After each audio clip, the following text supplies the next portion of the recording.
Good evening. I'd like to call to order the Board of Supervisors work session for November 10th, 2020.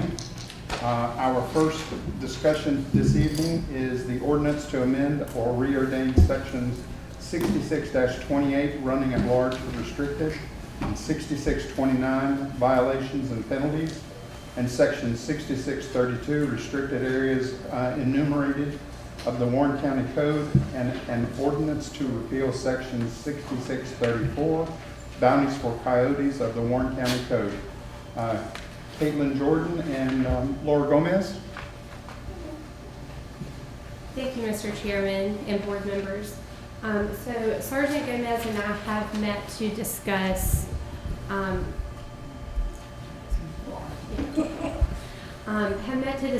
Can you turn on your mic? It's on. Okay, he can't hear you.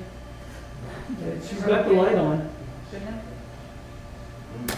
He's back there making arm waving. He was waving around. Gotcha. It's on. Just let me know if you need to do something else.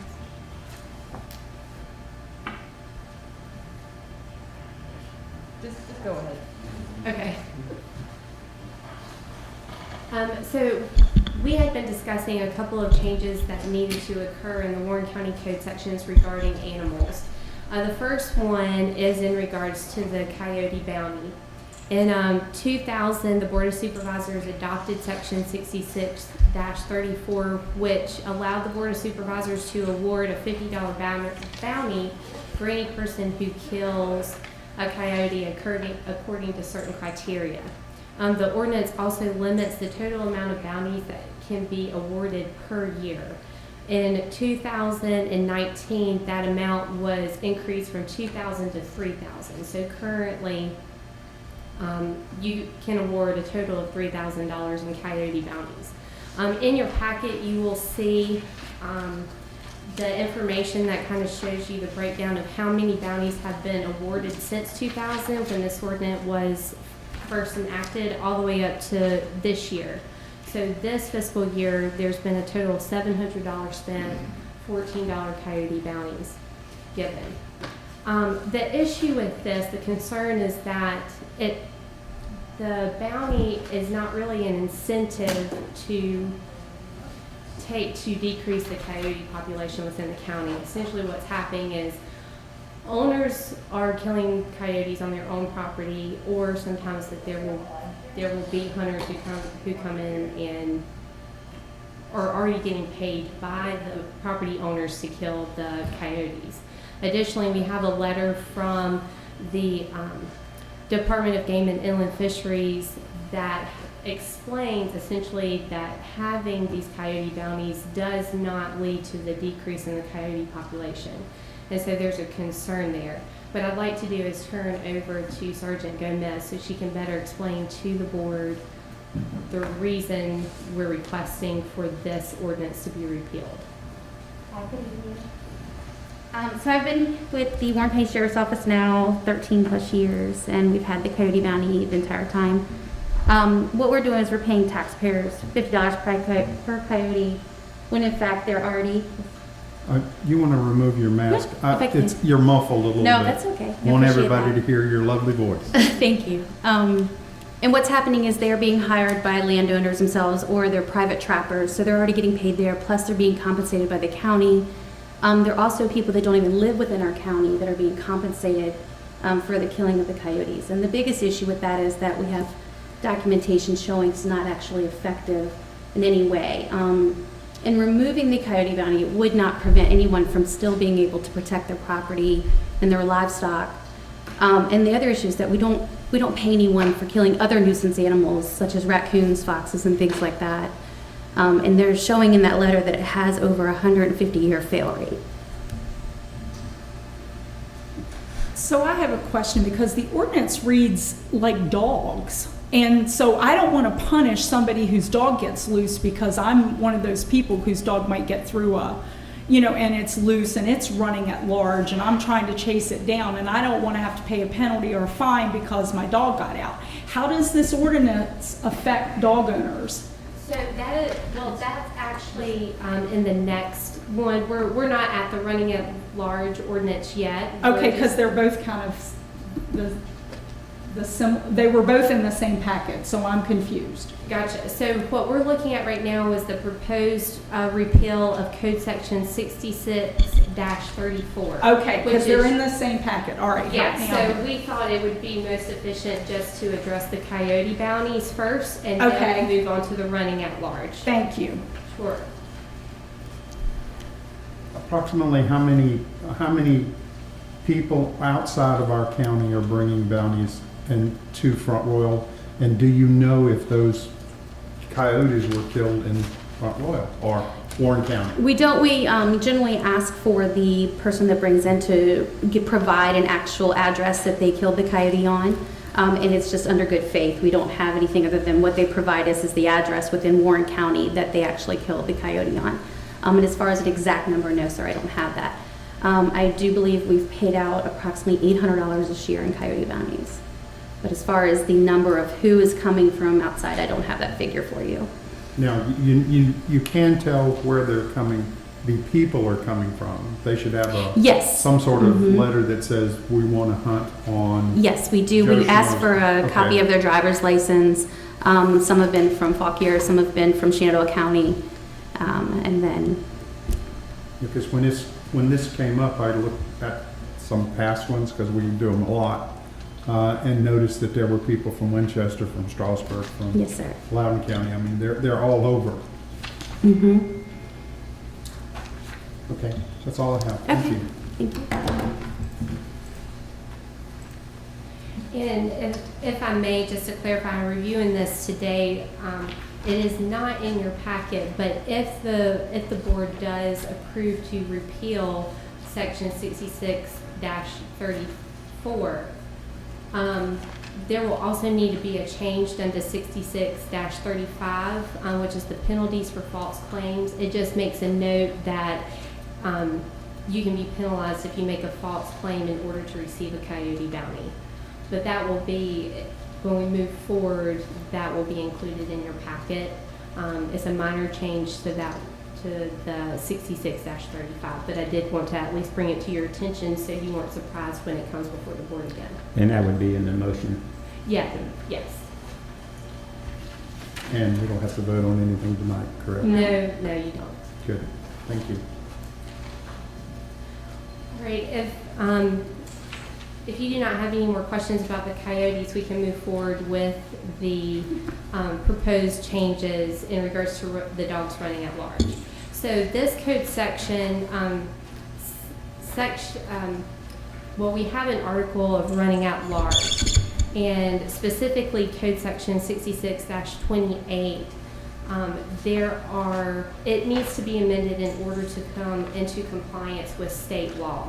In March of 2019, the state legislature approved amendments to the state code section that gives localities the ability to enact running at large ordinances. And the first changes that they made were they removed the term self-hunting from the definition of running at large. So that would need to be removed from our local ordinance. They also added the exception for hunting dogs. So if you have dogs that are out on a hunt with you, then your dog would not be considered running at large. That language has been included in our proposed amendment to the code section. And then lastly, the state code included a prohibition on dogs running at large in a pack. And the state code also provides a definition for what that means, and then also a civil penalty. So what I have done is, in regards to section 66-28, the running at large in a pack has been added, as well as the definition. And then in code section 66-29, that has been amended to also add the civil penalties for having a dog run at large in a pack. And then section 66-31 has been amended to also note the added dogs running at large in a pack. And in regards to section 66-32, currently we have, I think, about 24 specific subdivisions that the running at large ordinance applies to.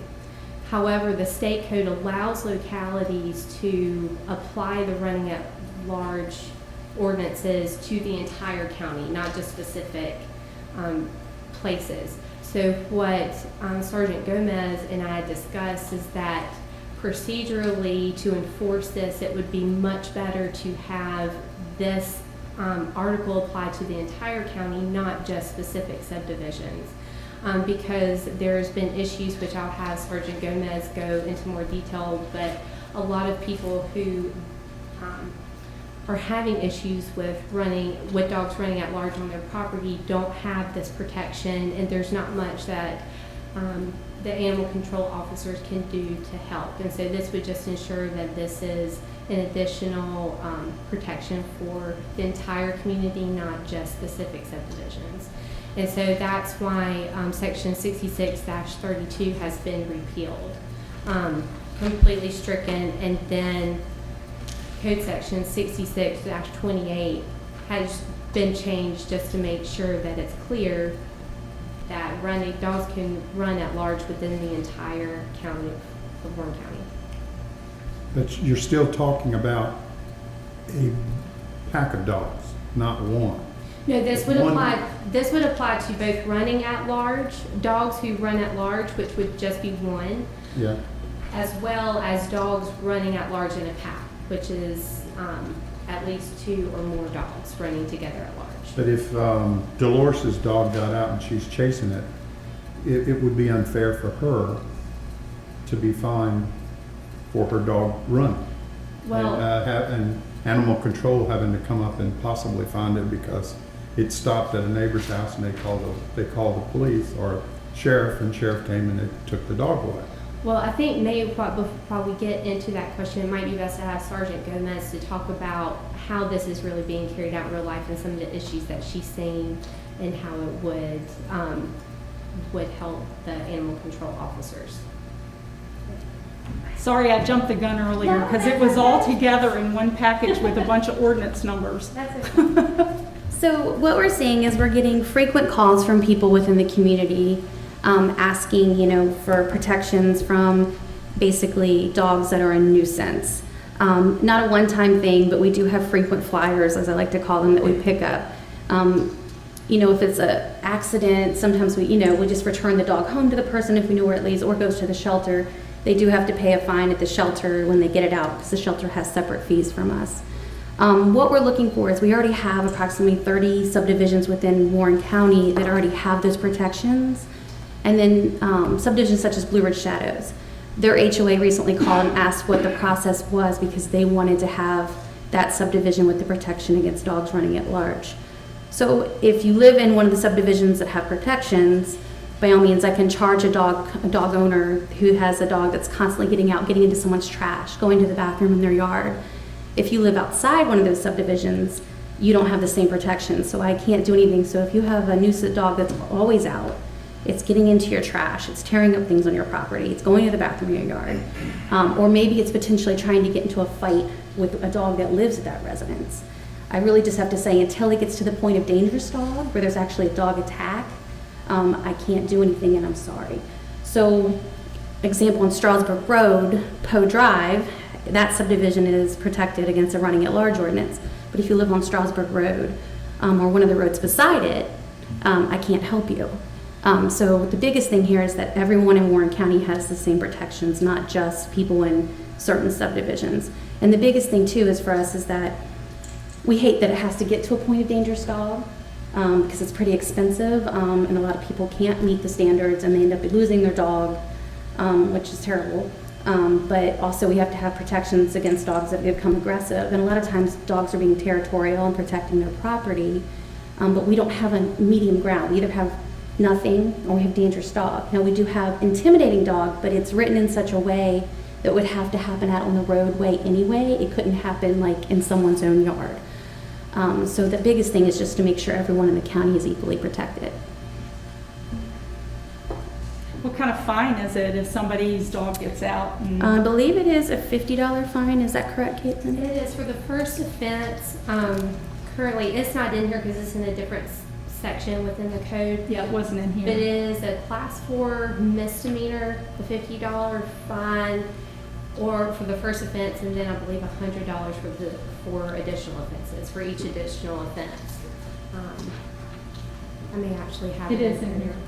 It is. Walt has it. Yes. Yes. I found it. It's in. Okay. And so that is for just a running at large. For the running at large in a pack, it is a civil penalty of $100. It can be no more than $100. The board has the discretion to do less if it wants, but the state has set the maximum at $100 per dog. How much is this going to affect your capability of being busy or not busy or too busy? So we're busy no matter what. Okay. So, but just this year alone, we are already, besides animal welfare calls, running at large is probably our second heaviest call volume, and that we have approximately, at least this year, 800 calls for running at large. Last year, I think it was 900 calls for running at large. And like I said, we really try and work with people and get dogs back home, because that's what we want to do. That's where they're the best location for them to be. But it's really designed for the people that have, if it's a nuisance or a problem, we have some type of recourse. So And- somebody like me whose dog breaks through the electric fence with the fence down or something and goes and annoys my neighbors isn't going to have to pay a $50 fine?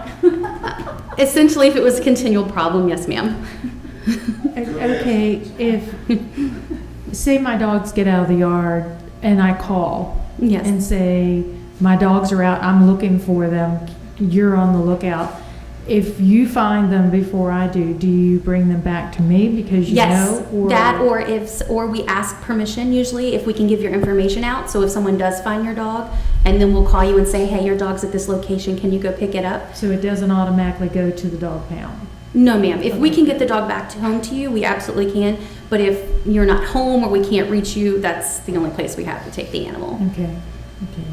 Now, when how do you tell when it's a pack, or like if my dogs went over to the neighbors and now they're a pack? Then they're I a mean, pack. I mean, that's considered a pack, If even the, though. so the idea with a pack of dogs is usually when you have a pack of dogs running and then they get into people's livestocks, or a lot of times when dogs join a pack, that's when we do see dog attacks, because then they get in this pack mentality that we call it, and they get into nuisance. It's like teenagers away from their parents, and they get into things. I just wanted to kind of get clear Yeah. on, if my dogs get out for the first time and they run over because the neighbor's got a couple of dogs, that's going to be considered a pack now? Or that's kind of a one-time thing and it's not? Again, I mean, if it's one of those things, if they get out and they're just running loose and we can get them back home to you. But the idea behind it is to provide protections for when there is dog attacks, there's violent incidences, and try and prevent something before it gets to an elevated level. And just to clarify, that example, if the dogs remain on your neighbor's property, the neighbor's dogs would not be considered running at large because they're still on your owner's property. But yours would be running at large. But if that's your only dog, then it would just be running at large, not running at large in a pack. Okay. Even though he's with other dogs. I wanted to clarify, what's considered a pack? A long-term, these are wild dogs? Because when I think of pack, that's what I kind of think of. Right, and Feral that's- dogs, like you have the feral cat problem. But Again, the I idea is more, I not guess, to could be punish considered good people that have accidents. The idea is for nuisance people or nuisance dog owners, or to try and prevent something further from happening. And we already have about 30 subdivisions, and just trying to be fair to everyone in the county. Yes, Quick question, you said there were about 800 calls. yes, sir. Any idea roughly how many of these are individual, somebody's dog broke loose and got out in the woods or something, versus your frequent flyers? Dogs that are regularly loose and running? I don't have that percentage for you, sir. Idea. I would say it's probably going to be, there's going to be more. Most dogs that we get back home to their owners, it usually is an accident, like you're asking about. That's probably going to be 10% of our call volume. The rest are, Same call, same Yes. dog all the time, yeah. yeah. So it's that group. And that's what is I was concerned. trying to clarify, because you don't, I mean, I will tell you, when my dogs get loose, I'm traumatized already. So Absolutely. the last thing I want to do to other people is find them for an accident and they're already traumatized because their dog's running loose and they think they're going to be hit. And then we also want to put, it's not just to protect people from nuisance dogs, just like you said, it's to protect that dog too. If there is something here saying, hey, potentially I could get a running at large charge, it would help us in keeping dogs home. They're not getting hit by a car, you know, bad things happening to them, things like that. So, So you're hoping it will be an incentive for people to maintain their dog under yes, control maintain their better. dogs and keep them home. Yes, ma'am. Any other questions? Thank you. Thank Couple you. of times, Mr. Chairman, a couple of times board members have asked about our payments to the Humane Society for the care of the animals.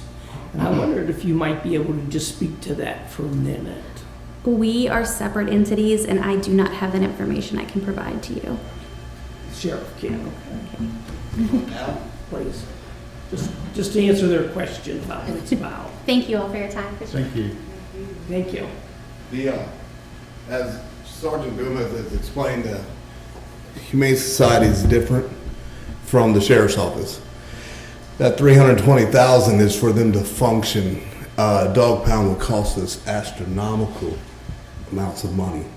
So what we have there is actually an amazing cost savings for our county. I didn't understand it either when I first saw my budget, and I was losing my mind. But once we sat down and actually spoke with the Humane Society, we realized in order for us to take this entity over by itself and us run it completely, it would cost us millions to even get it started. That money actually, if you balance it out, it looks like it costs us a lot of money per dog, but actually what you're looking at is a building that costs us, I think, $1 to be in because of the nonprofit that it's at. It's just extremely low cost for the county, considering. And if you look at the animal controls, Sergeant Gomez is 100% right. Our calls are out of the roof. And the call volumes have increased from, I believe it's 2,000 calls to 4,000 calls in the last 5 years. And we haven't increased our ACOs. We're still dealing with the same amount of staffing there. And that's Sergeant Gomez and her crew who just work tiresomely and constantly working with not only the dogs at large, the coyotes, the raccoons, the bats, the cows, deer, it doesn't matter, they're dealing with it. And my hat's off to them because they really do a fantastic job. Any other questions? You got that skunks? Huh? Did you leave out skunks? Yeah, right. Try to avoid this. Thank you, Sheriff. Thank you, Sheriff. Any other questions? Thank you, Caitlin. And just so the board's aware, I think we're looking to bring this back before the board, to first ask for a request, to advertise in January, the first meeting in January, and then have the public hearing the last meeting in January for both of these. Yes. Mr. Shiraki, you okay with that?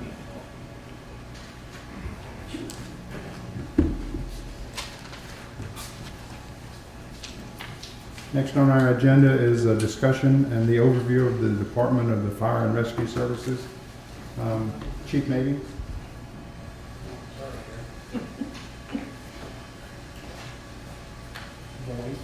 He's a little jealous that I was ahead of him. 25 minutes now.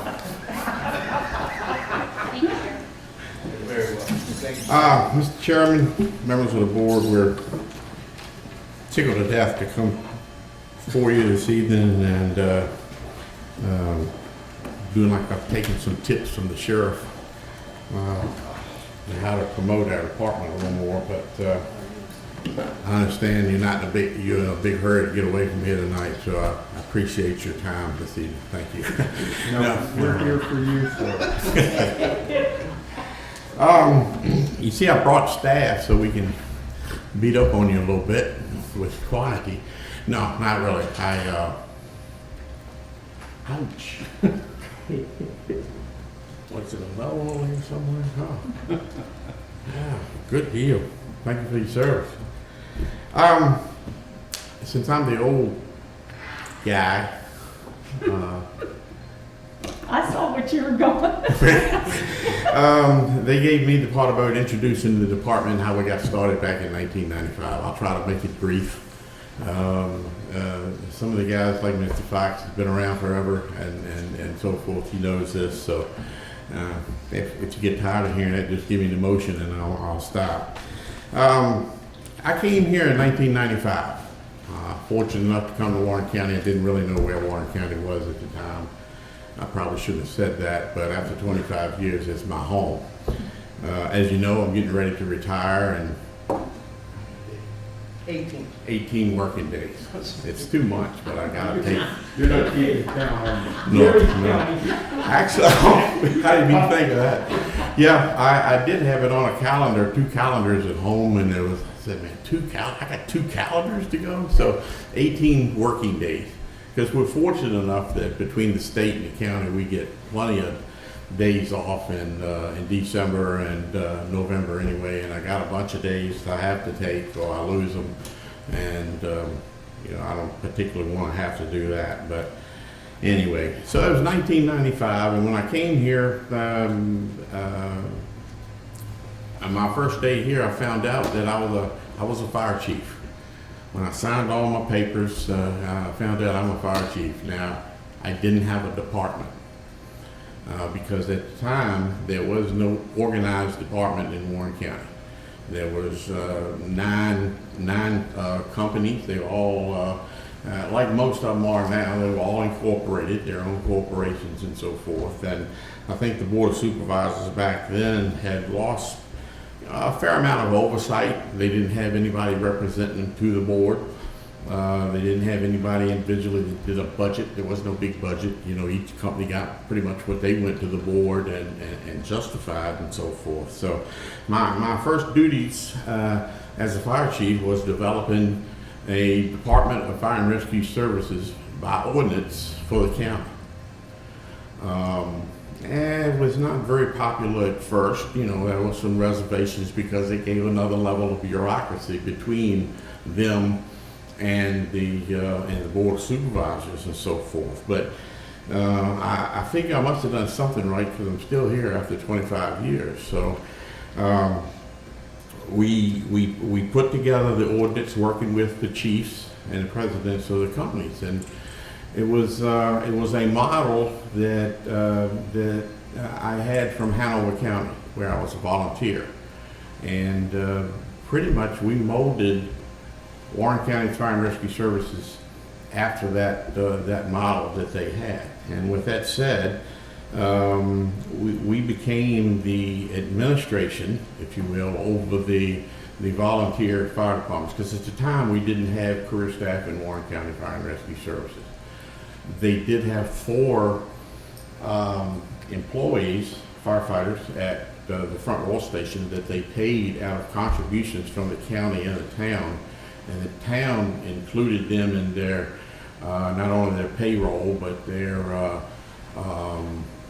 so they could get benefits and the retirement and so forth. The town administered, that kind of direction, for the county. Well, soon after that we had a fire administration, the town came to the county and said, wow, we're duplicating services here. Let's see if we can save some money. So now that you have a fire chief, we're going to give you these 4 employees. So basically, and that's the short of it. It was a little more in detail.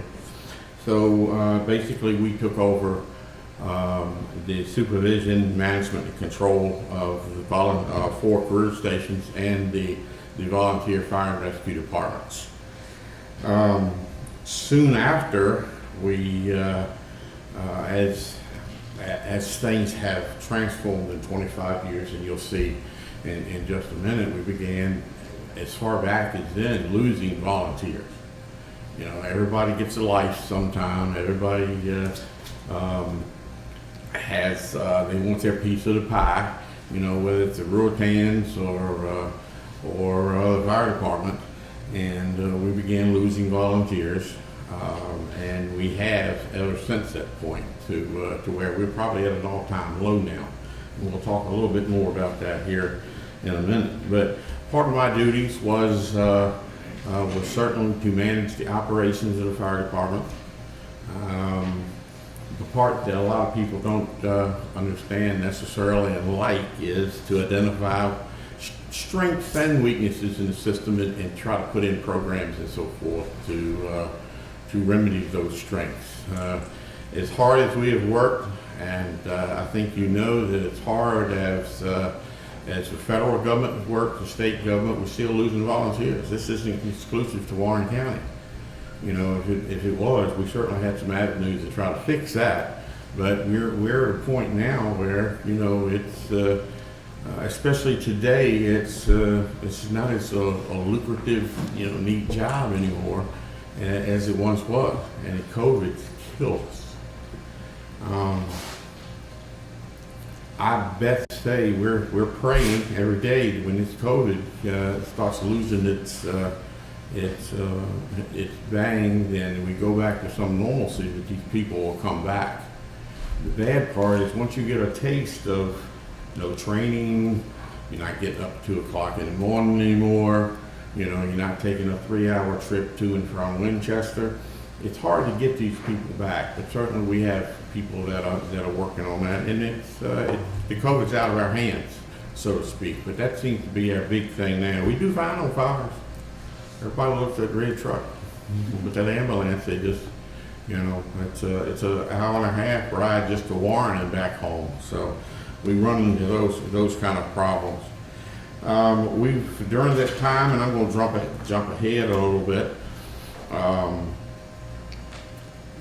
One of the biggest and probably things that I'm most proud of being here, there are many, is, and this has been one that has really helped the volunteer system, believe it or not, is when the county took over the EMS system and the companies were able to ride on our license, for one. We took care of all the paperwork, all of the inspections for the ambulances, where, as you know, we're even buying ambulances. By the way, that y'all approved the request for one on a grant here a couple of months ago, and I got the scores the other day, and we were the top in the region, so I expect that we'll fare pretty well with that.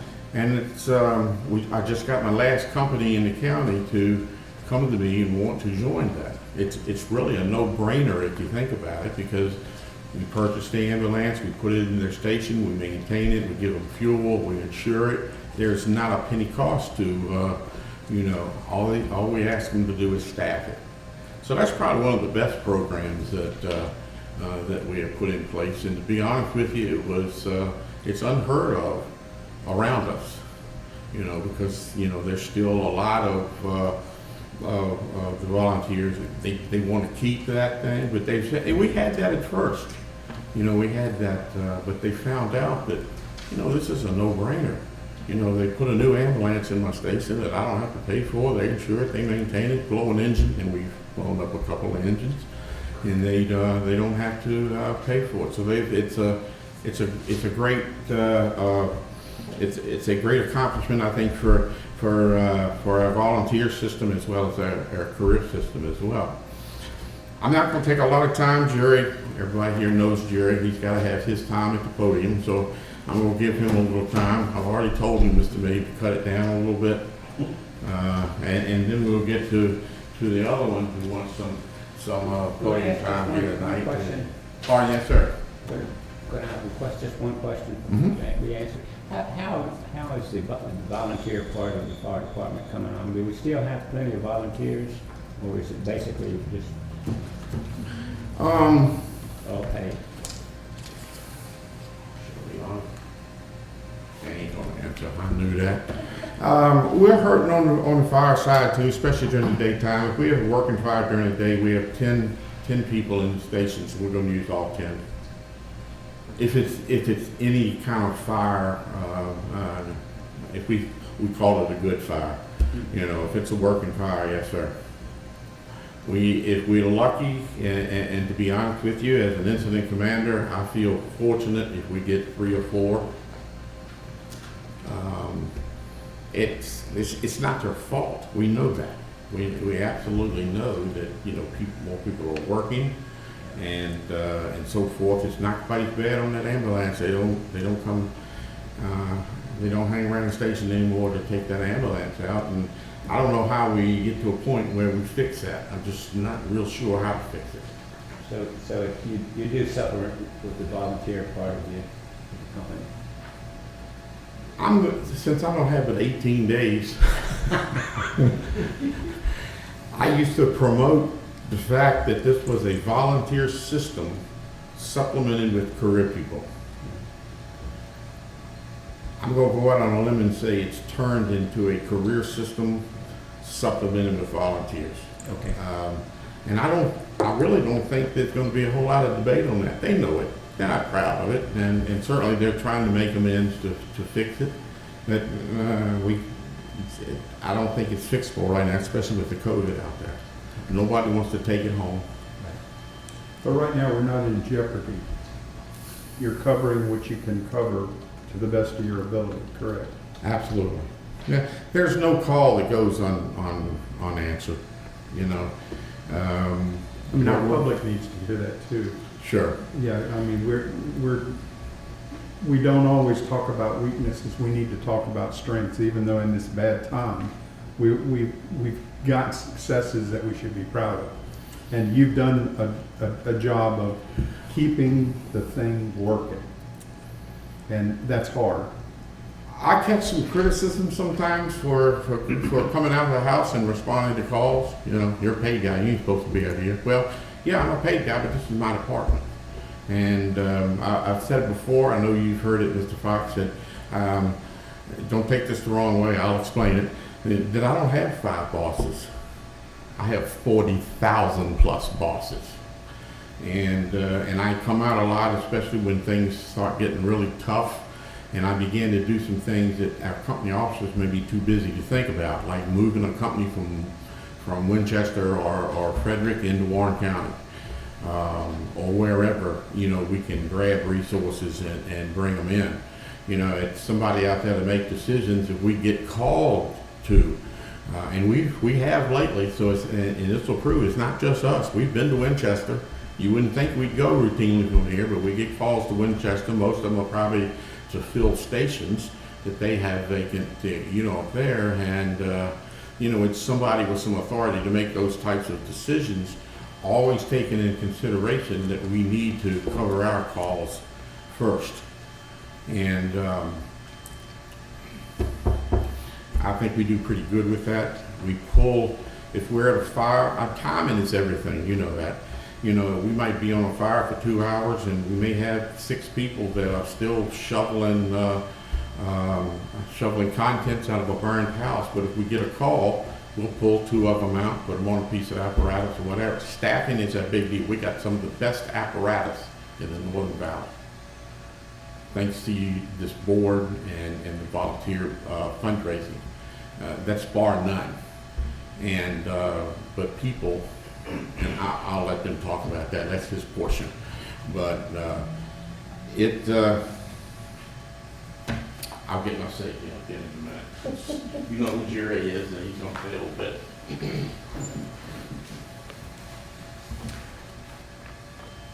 So as Chief kind of alluded to, we ask all of our groups that we do a presentation in, regardless if you're a new volunteer or a new career member to the department or that citizen that's at a public outreach event. We historically ask all people about what is the biggest challenge facing our department today.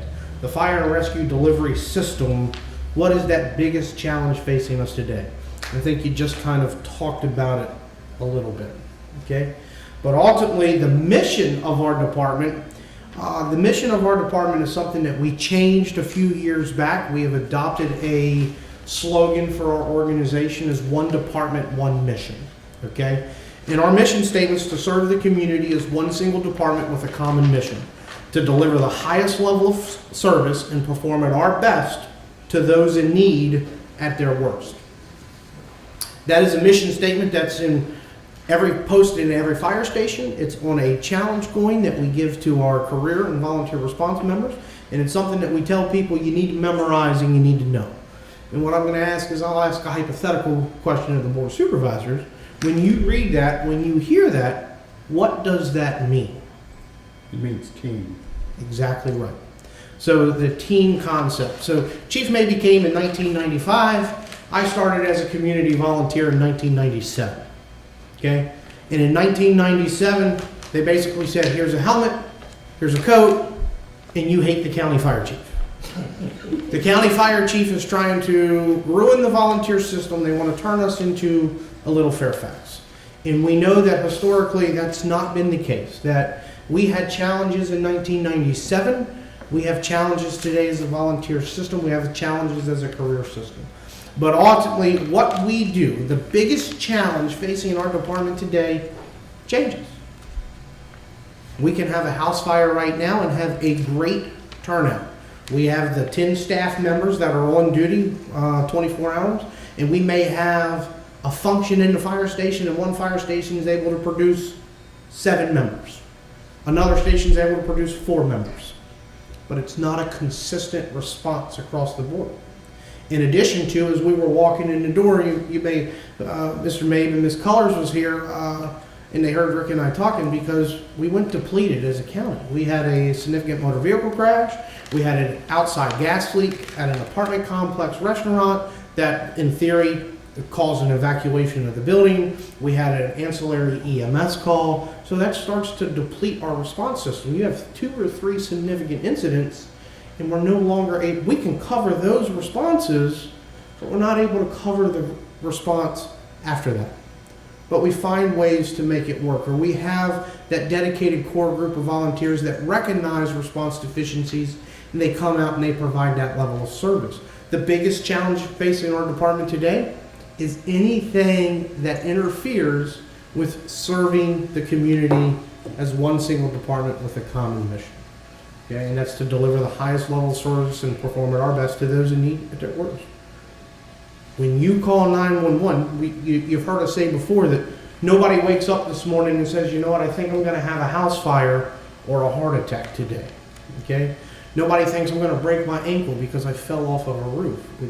But in reality, when you call 911, you want help.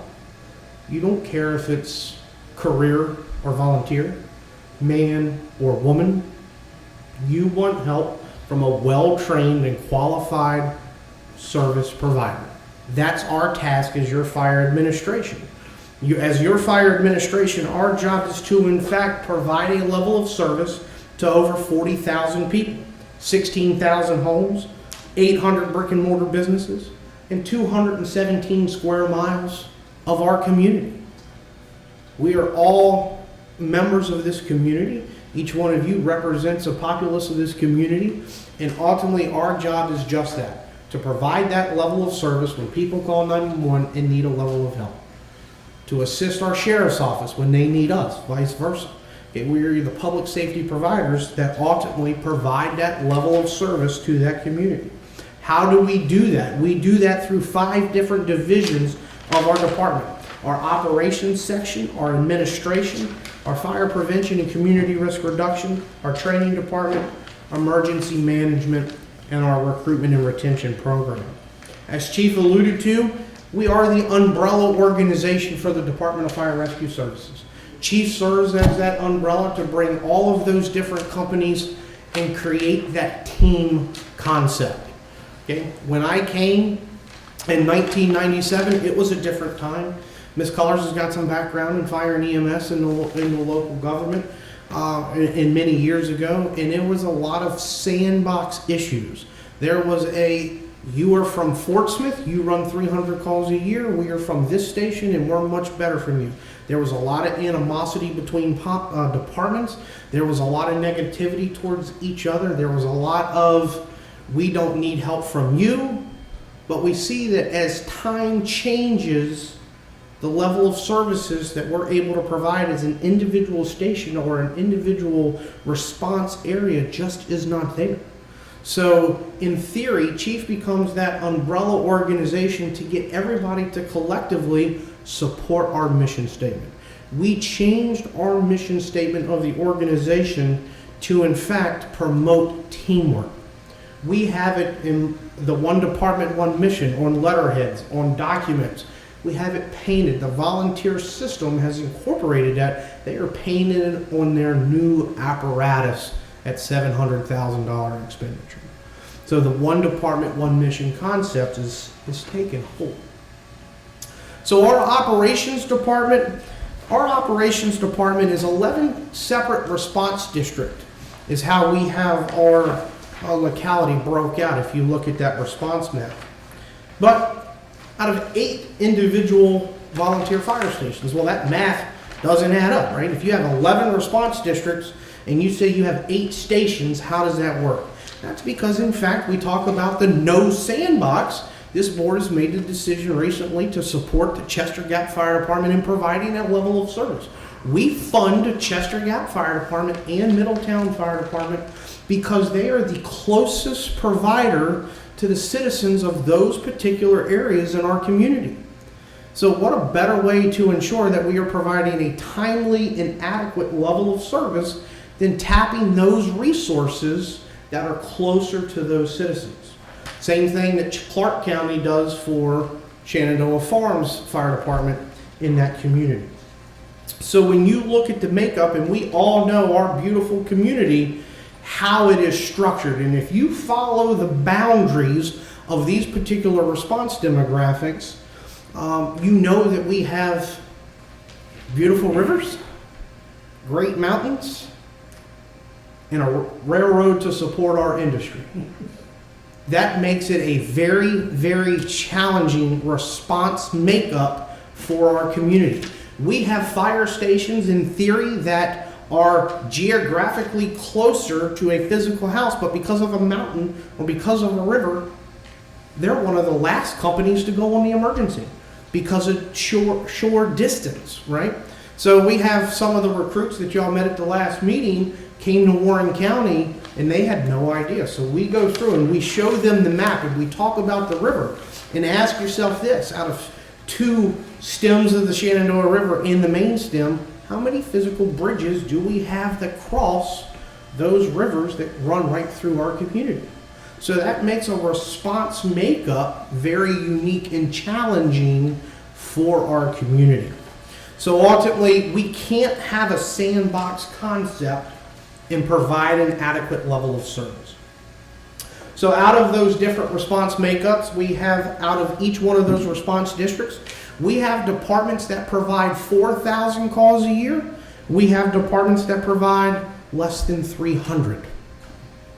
Okay? So when you look at that, we have stations that are extremely busy.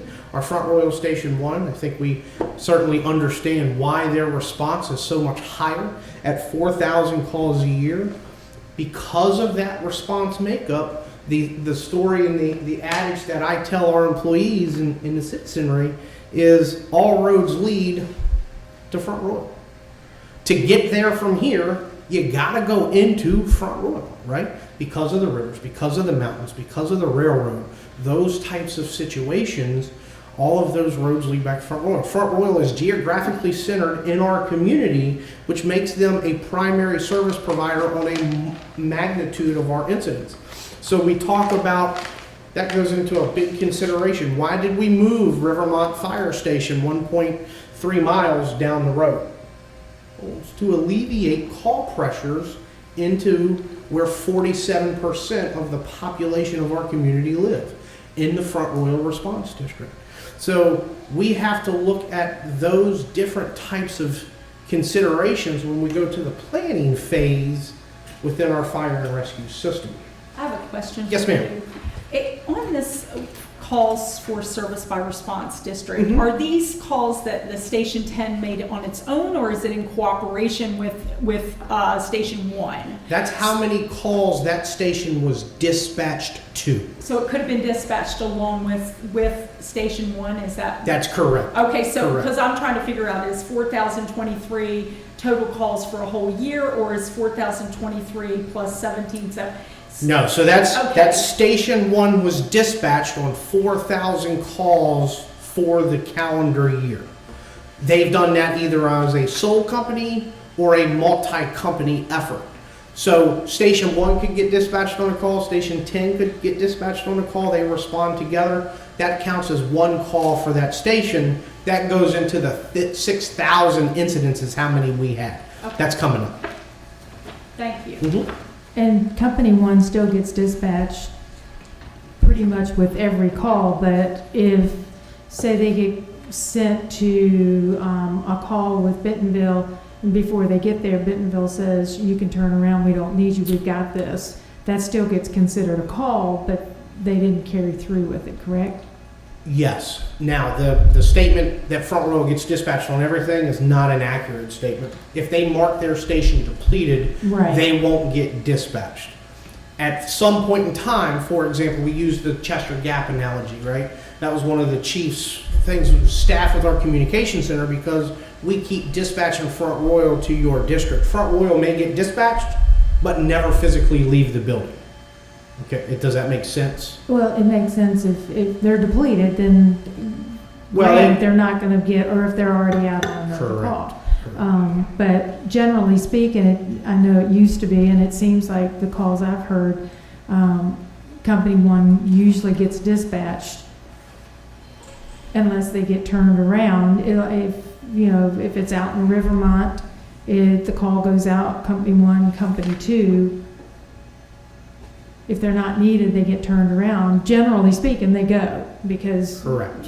Correct. the smaller Yes, it's companies. under resource management, our staff, both the career and volunteer system, try to make the appropriate decisions on resource management. Do I need you for the ALS response? Do I need you for manpower to lift a patient? This is a car fire.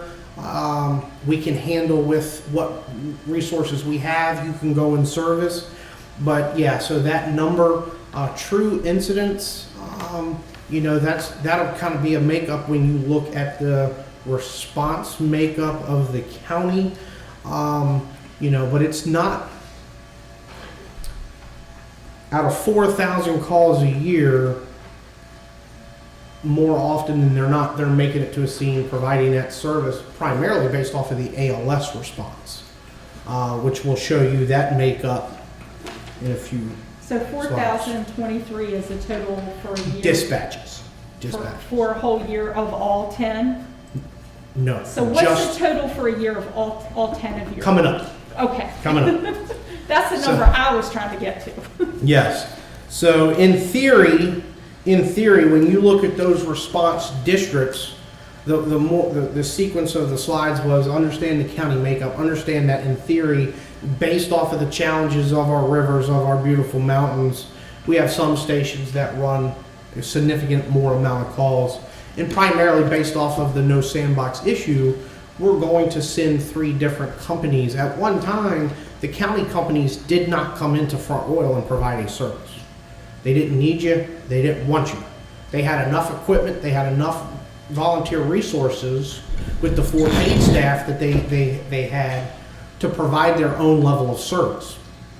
Today, that can't happen. If there's a significant incident in town, multiple companies from the county are coming in. Okay? Station 7 is missing, is that Rivermont? But no, Station 7 was, in theory, the Conservation Research Center. Ah, okay. So the Smithsonian Institute has a fire station there. They have some equipment. They had a fire brigade to protect their own. So when the county made the response districts, based off of that being a federal installation, they had their own district and their own fire station. I was wondering, I thought maybe it was off the list because Yep. it was not Good functioning. catch. Good catch. So We used to provide, we would provide them training, their people training and so forth. And we supplemented them if they got a call on the reservation, the conservation center as well. So, but they too, they were volunteers. They were employees that worked there, but they didn't get paid to be firemen. Are they So still that- functioning? No. I didn't think they were. They do a lot of prescribed burns, so they use their employees and their equipment to do prescribed burns of their fields to make it grow back, but they do not. We are the primary service provider for that, which is, unique because of the facilities they have, the fact that there's a higher institution of learning there, the George Mason University. They have some dorm rooms. So we work very close with their police force to provide access, but we're the primary service providers to that facility, which in fact falls in Chester Gap's response area of the county.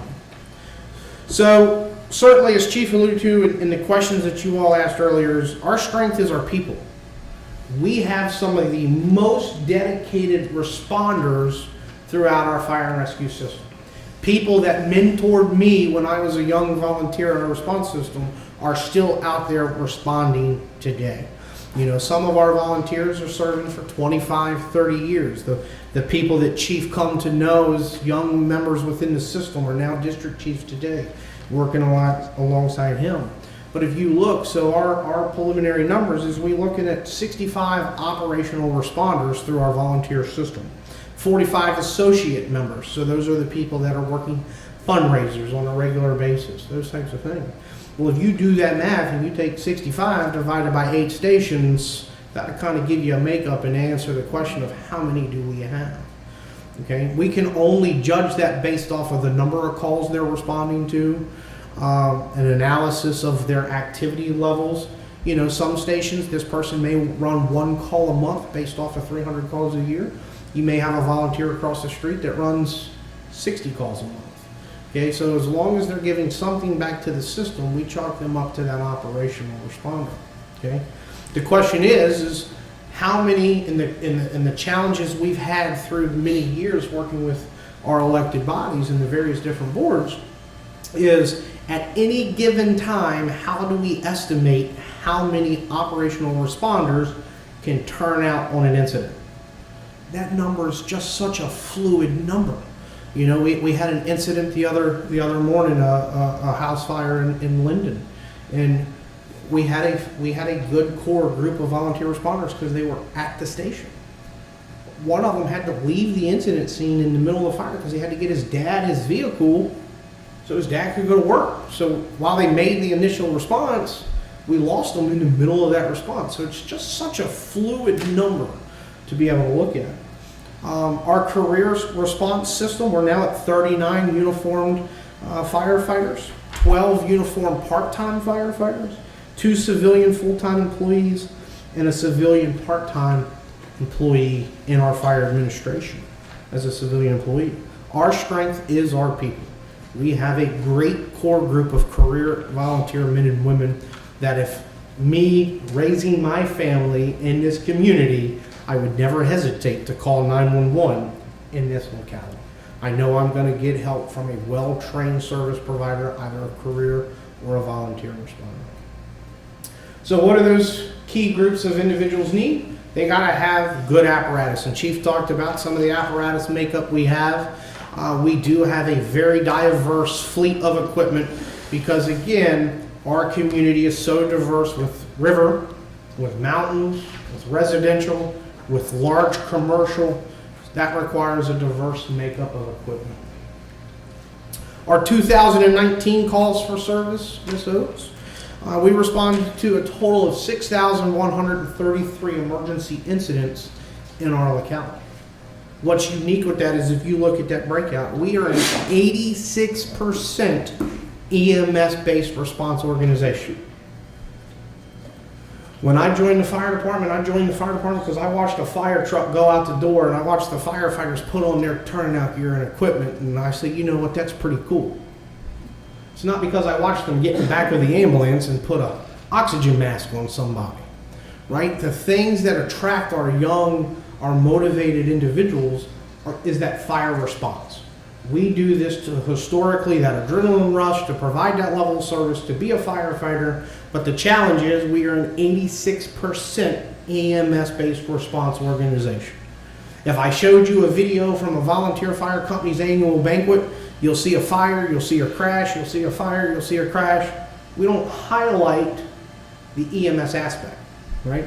And now, as Chief alluded to, the COVID situation, that causes now a greater hardship on those volunteers because of the risk associated. Who can spend 14 days off without an income or without work, lost wages. You know, certain employees have those job protections, others do not.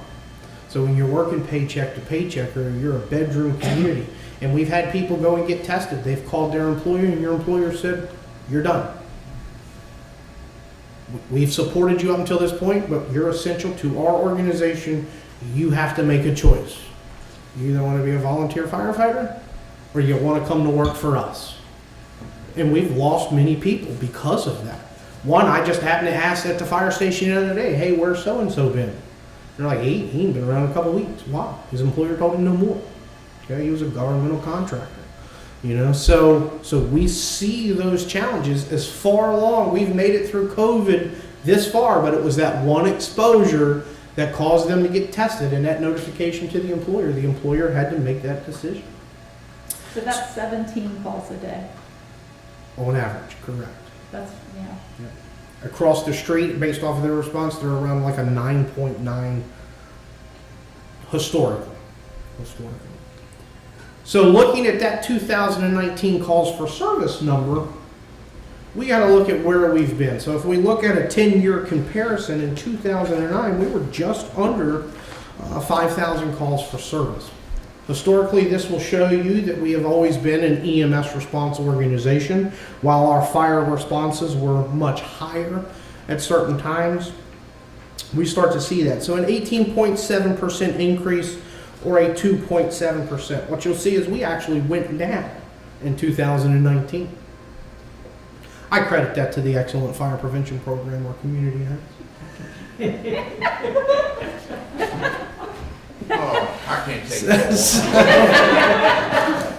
Just kidding. So, looking at our EMS response makeup, our communications officers, as the sheriff has been before you many times, we have a great core group of communications officers. But our communications officers are only as good as the information they get from the caller. So they quickly have to make a decision based off of the information received and dispatch appropriate resources. So based off of dispatch information, 55% of the time that communications officer is classifying that response as an ALS response. Okay? 28% of the time they're classifying it as a BLS response. The remainder becomes an unclassified response, a special rescue, a public service call, those types of incidents. Our fire response system, at 852 calls, we classify 11.9% as significant in nature.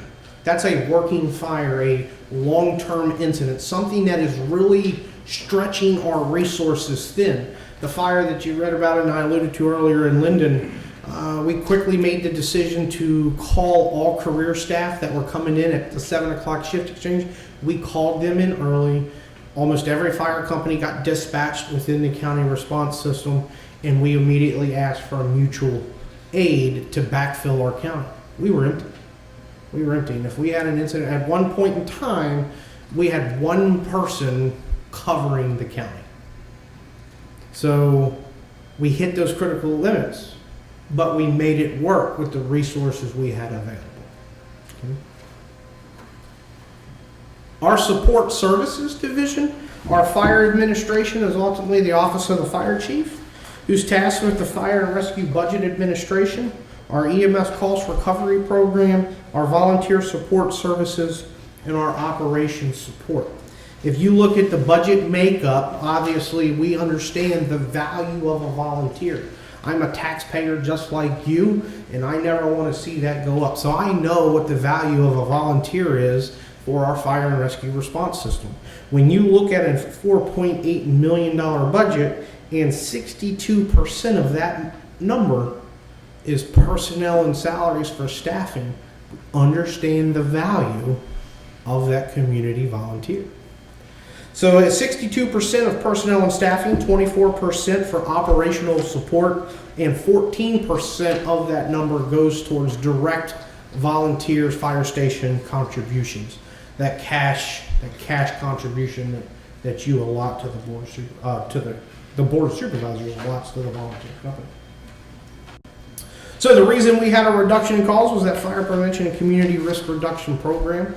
Ultimately, the Office of the Fire Marshal is tasked with fire and explosion incident investigations, fire and life safety inspections, our code enforcement program, our public fire and life safety education programs, and community outreach. So when we look at that, we understand that we used to call it fire education or public fire education program, but when we are running to only 14% fire, why are we only educating on fire prevention? We tell you put a smoke alarm in your home, don't play with lighters, matches, those types of things. Those are not the calls that we are historically seeing maximize our response efforts. So we've kind of converted that to a community risk reduction type program, and all has slip, trip, and fall prevention in the home for seniors. Those types of programs is what we see a transition to. We'll let Rick talk on the Office of Emergency Management, because believe it or not, I know y'all find this shocking, he does more than CARES Act.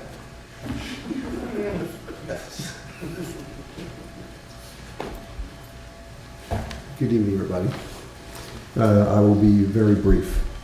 So in the Office of Emergency Management, we do disaster management coordination. If you think back over the past couple of years, that would be running honcho over things like Snowstorm Jonas, Hurricane Florence, and now COVID-19 and those like incidents. COVID-19 management, CARES Act seems like that's all I'm doing right now, but I'm still doing the weekly sit reps. I still get with all the long care facilities every 2 weeks. Mr. Mabe and I get with everybody every 2 weeks on our emergency management calls. And then the FEMA bead that Taryn is working on. VDEM grants, those are still there, and we're still using VDEM grant money. So I'm just finished purchasing 50 cots and linen sets that are over at Warren County Middle School, which is our primary emergency shelter. We have 150 cot and linen sets on site at the school now. I have 25 in a trailer at the PSB. We'll continue to buy 25 sets a year until we get up to 275 total. That'll be 250 that'll be on site in the school and 25 in the trailer that we can take out to other places if we need to set up a shelter. And for your awareness, our alternate shelter would be Skyline High School. Other things that we're purchasing with that grant money is a program called Crisis Track that helps us out in the EOC, tracking EOC type things and cost and expenditures. We're buying the Rescue Task Force bags for our guys to use when we go in with the sheriff and the police department if we had to go into an active shooter situation with them. And then we recently upgraded our CPR equipment to the new digital CPR equipment, not only for our staff use, but for community classes once those get up and running after COVID. The Emergency Operations Center management and training. Prior to COVID, our staff was all completing the same type of training that we do, the ICS 100, 200, 700, and 800 series classes. Mr. Mabe was about to go to an emergency management class in Fairfax, and that got canceled because of COVID. So once that's done, we'll get back to those classes again. Our emergency operations plan is coming due this time next year. So after the holidays, I'll begin staffing it internally. I'll come back to you all late summer. I'll review the plan with you all, and then you all will re-adopt it next fall, and then we'll send it to VDEM for final approval, and it'll go back on the shelf. So all the COVID lessons learned, the things that Major Driscoll is going to talk to you about, all those things we collect and we'll build into the current plan. And then finally, the LEPC coordination. We're not currently holding our LEPC meetings right now, but in fact, our bi-weekly emergency management meetings are with that same core group of people that would have attended the quarterly LEPC meetings. So once COVID stops and once our bi-weekly emergency management meetings stop, then we'll continue that role via the LEPC quarterly. Any questions on emergency? Can you tell me what LEPC stands for? That's our Local Emergency Planning Committee. Okay. It was originally designed for hazardous materials awareness in the community, predominantly everything that we have up in the northern corridor with Exalta, et cetera. But we expanded that to all emergencies because that was the type of people we had coming together quarterly, so we could discuss other things as well. One of the things I think that we did begin at the very tail end before COVID that has proved very helpful is we just started to bring the nursing homes into the LEPC, which of course rolled right into this, which was perfect. Under EMS cost recovery, I will be coming back to you in January, so I'll give you all the details and the numbers in January. But for now, just to hit the highlights, your cost recovery team is myself. I still manage the program. I keep track of all the big money and the coordination with the billing company itself and the hospital, et cetera. And Ms. Tierney does the day-to-day records review and actual billing of those records. We do have formal policies and procedures that I update every 2 years once you approve our charges, and then the chief will approve those policies, and they'll be attached with that. The billing rates is what will come back to you all. So we talked about doing this once a year, but there wasn't enough of a change in the Medicare rates annually to really make it worth our time going through it. About every 2 years is right, where it is worth us increasing our rates to bring in the corresponding revenue. And that's all corresponding with the Medicare approved rates. We do have a soft billing approach, meaning we do charge. However, if you don't have insurance and you can't pay, we're not coming after you. So as far as a county resident goes, we do ask is if you do have medical insurance, that we bill your medical insurance, and whatever's left over, we write off for county residents. If a county resident doesn't have medical insurance, we're going to write it off. If an out-of-county resident doesn't have medical insurance, we're going to end up writing it off or negotiating, give me $50, give me something, right?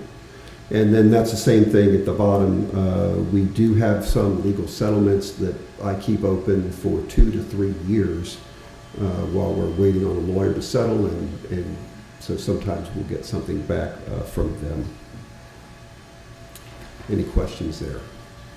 I got an email from a resident of my area that her husband was taking, and she just received, VA is supposed to pay, but Right. we all know VA takes forever. But she got a bill from the county, and she was asking me, and I said, well, just what you read here, that I thought, if your insurance pays, fine. If it doesn't, you don't have to pay it. But she said she got a bill that said she owes this, so she should ignore that. No, I have her phone number, and I'm going to call her. Okay, I will get her VA information, and then we'll bill it, okay, and she'll be done. And if I get $1 from the VA, great. If I get $0 from the VA, well, that's great too. And then that way, the billing company can close out with her, and she won't have to pay. But the billing company contacted her because the billing company had no monetary information from her at all. Whereas typically in her case, we did not transport the patient to the local hospital. They didn't get the insurance information that would eventually get back to us because of the way that patient was taken care of. That didn't happen. okay. That I'm makes glad sense. you got that email as well. That's on my to-do list. It was on mine as well, so we can both start checking that off. All right, thank you very much. I can assure you that, and I think I'm going to be right on this, that, some people don't understand, after so many bills, it does go.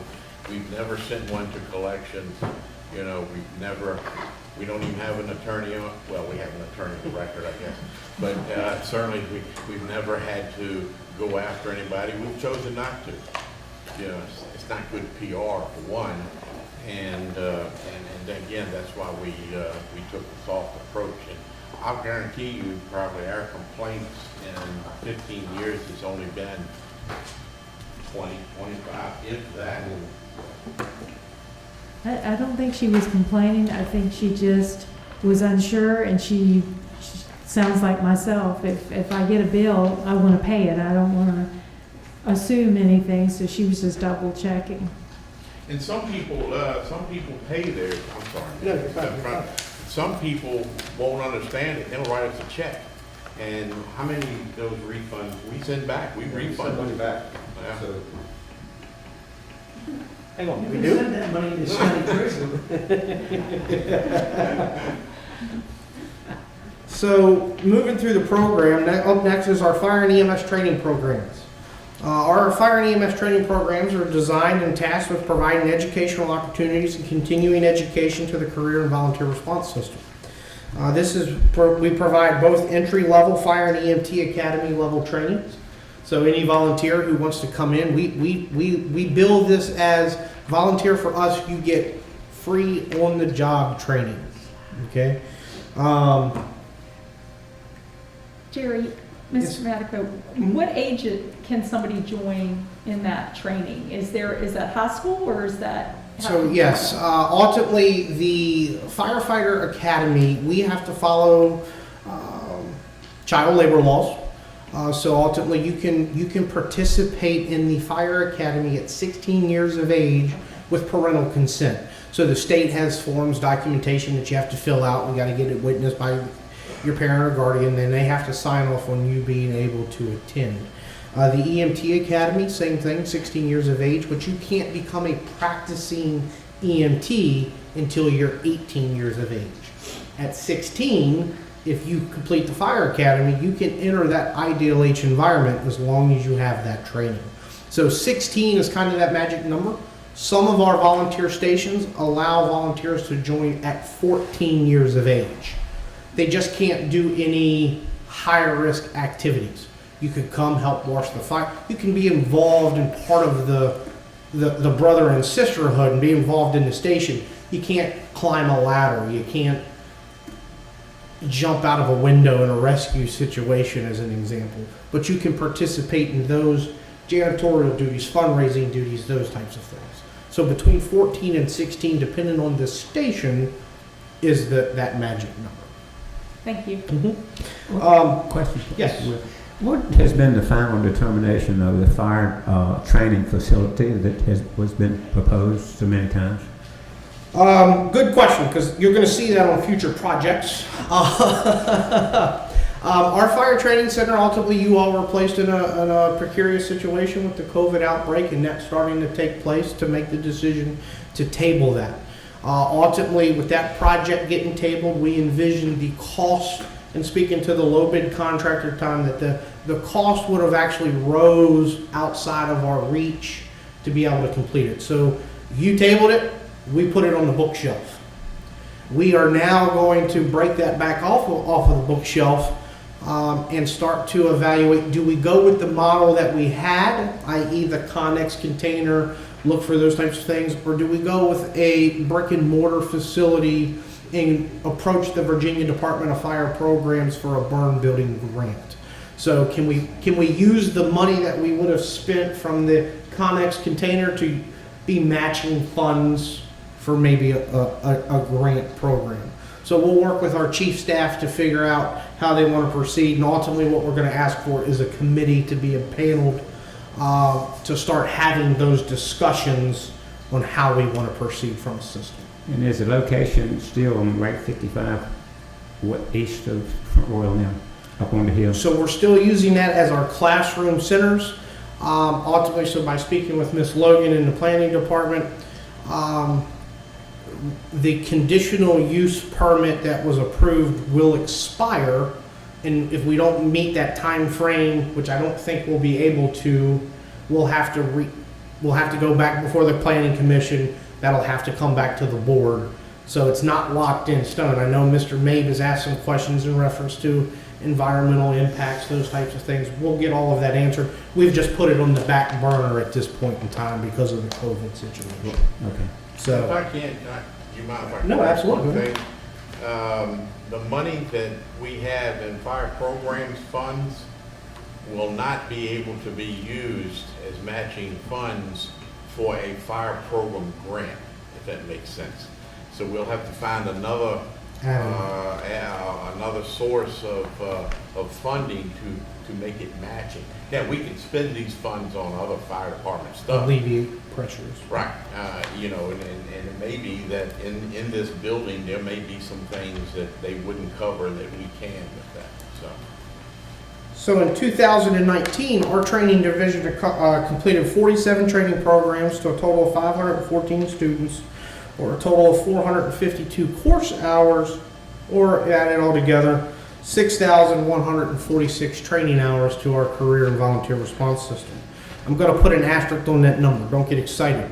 We're not even going to get close for 2020. COVID really impacted our training programs and services. State agency shut down. They wouldn't even accept course requests. We continued on with our new volunteer orientation, the entry-level trainings that we could do locally. We even suspended, by virtue and nature of the activities, we suspended our CPR programs because of the touching the mannequins, all of that. So we've now started introducing training back into our response system. We're working on a training plan on how to start offering additional classes, but our training numbers are going to be nowhere close for 2020.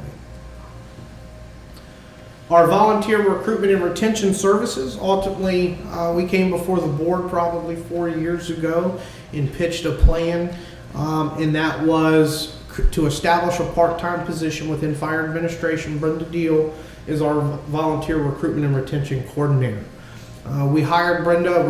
She came to the department. The chief and I was able to sit down with her and said, we have hired you to perform an impossible task. Figure out how to fix the volunteer recruitment and retention situation in Warren County. Because I can tell you, if she figures it out, she's going to quit here and she's going to market it nationwide and make a lot of money. Me and her. But in reality, her task is just that, to evaluate data and information on our volunteers in the situations within our locality and work with our volunteer systems to make adjustments. For example, if somebody walked up to me 5 years ago and said, hey, what are the requirements to volunteer at my fire station? My answer was, depends. Depends on what station you join, what age you can join. Depends on what is the application process. I couldn't give you an application because it was different and specific to each station. So for example, Brenda has worked with our volunteer system to do a countywide standard application for volunteerism, to get each station to align the requirements that's the same across the board, so we could convey that message. Because what we noted was, if you expressed interest today and we didn't follow up with you immediately, that interest was gone tomorrow. So we have a brief moment of opportunity to capture your attention, to get you in the door, to get you moving, get you motivated, or we lose you. Brenda, if you join the system and you're a member for 2 years or more and you leave and you no longer are active, she's doing an exit interview with you. She is capturing, why did you leave? Was it a time issue? Was it children? Was it work? Was it an internal conflict? Was it training opportunities? So we're compiling that data so we can take a large look at it eventually and figure out what our strengths and weaknesses are in the volunteer response system. We don't have a volunteer recruitment problem. We have a retention problem. We have applications coming in our office all the time. We just aren't able to capture them and keep them for an extended period of time. But we're doing a better job. She's working with our volunteer response system to fix what we know is a nationwide problem. So in 2018, NFPA released a report on volunteerism in the United States. And ultimately, in 1983, we had 884,000 volunteer firefighters across the nation. Today, that number is 682. We saw an uptick. If you look at this, it's a decline. In the 2001 area, we start to see it uptick a little bit. And ultimately, that was 9/11. We started to see an increase in volunteerism after 9/11. Firefighters plastered all over TV, the tragic events of the World Trade Center, etc. Just like the military, they saw an uptick in people joining the military, the armed services. But we also understand too, today even more so, we're faced with the generational changes in the volunteer system. So Brenda's job is to work through all of that. With that, you know that the department has worked on several significant projects through the last couple of years, to include the Rivermont Fire Station Replacement Project, the SAFER grant with adding 6 members. So they're on week 2 of their modified recruit school. They have the day off tomorrow. They come back for station rotations, then they're back in the classroom on Friday. Countywide SCBA replacement program, we're in the process of getting all of the equipment in and outfitted in the apparatus, where there was a manufacturing issue on some of the equipment, but we have the baseline SCBA's on. We're waiting for the RIT packs to come in. The gas meter replacement program that you approved, all of that has been outfitted on our apparatus just in time for the carbon monoxide season, with the cold weather coming in place. So a lot of significant projects that have taken place to enhance our fire and EMS delivery system. With that, we'll let Chief come up and talk about some of the future projects and goals, and let him sell you on writing us a couple more checks before he leaves the department. So. Okay. Apparently, y'all sending refund checks out.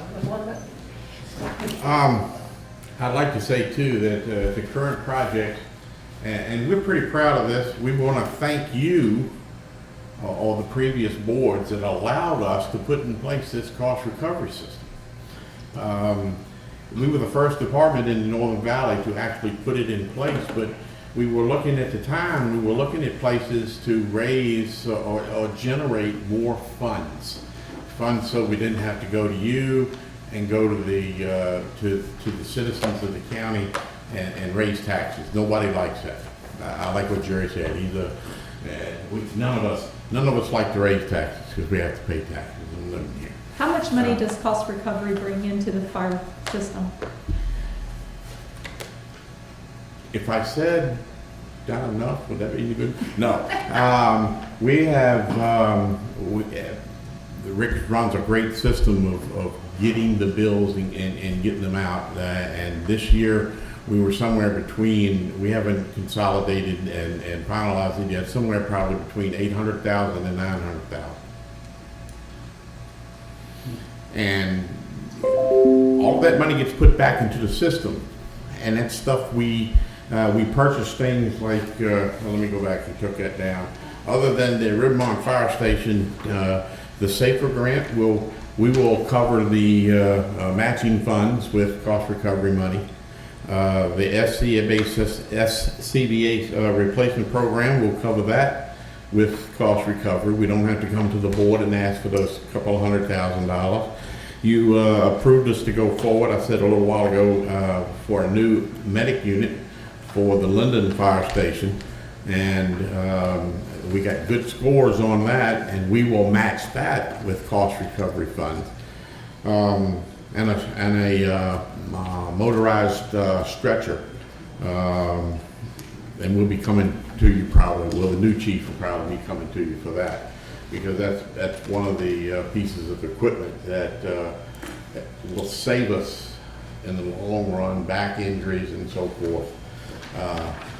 So hopefully after the first of the year, we'll know that. Oh, here it is right here, a power lift is what they call it.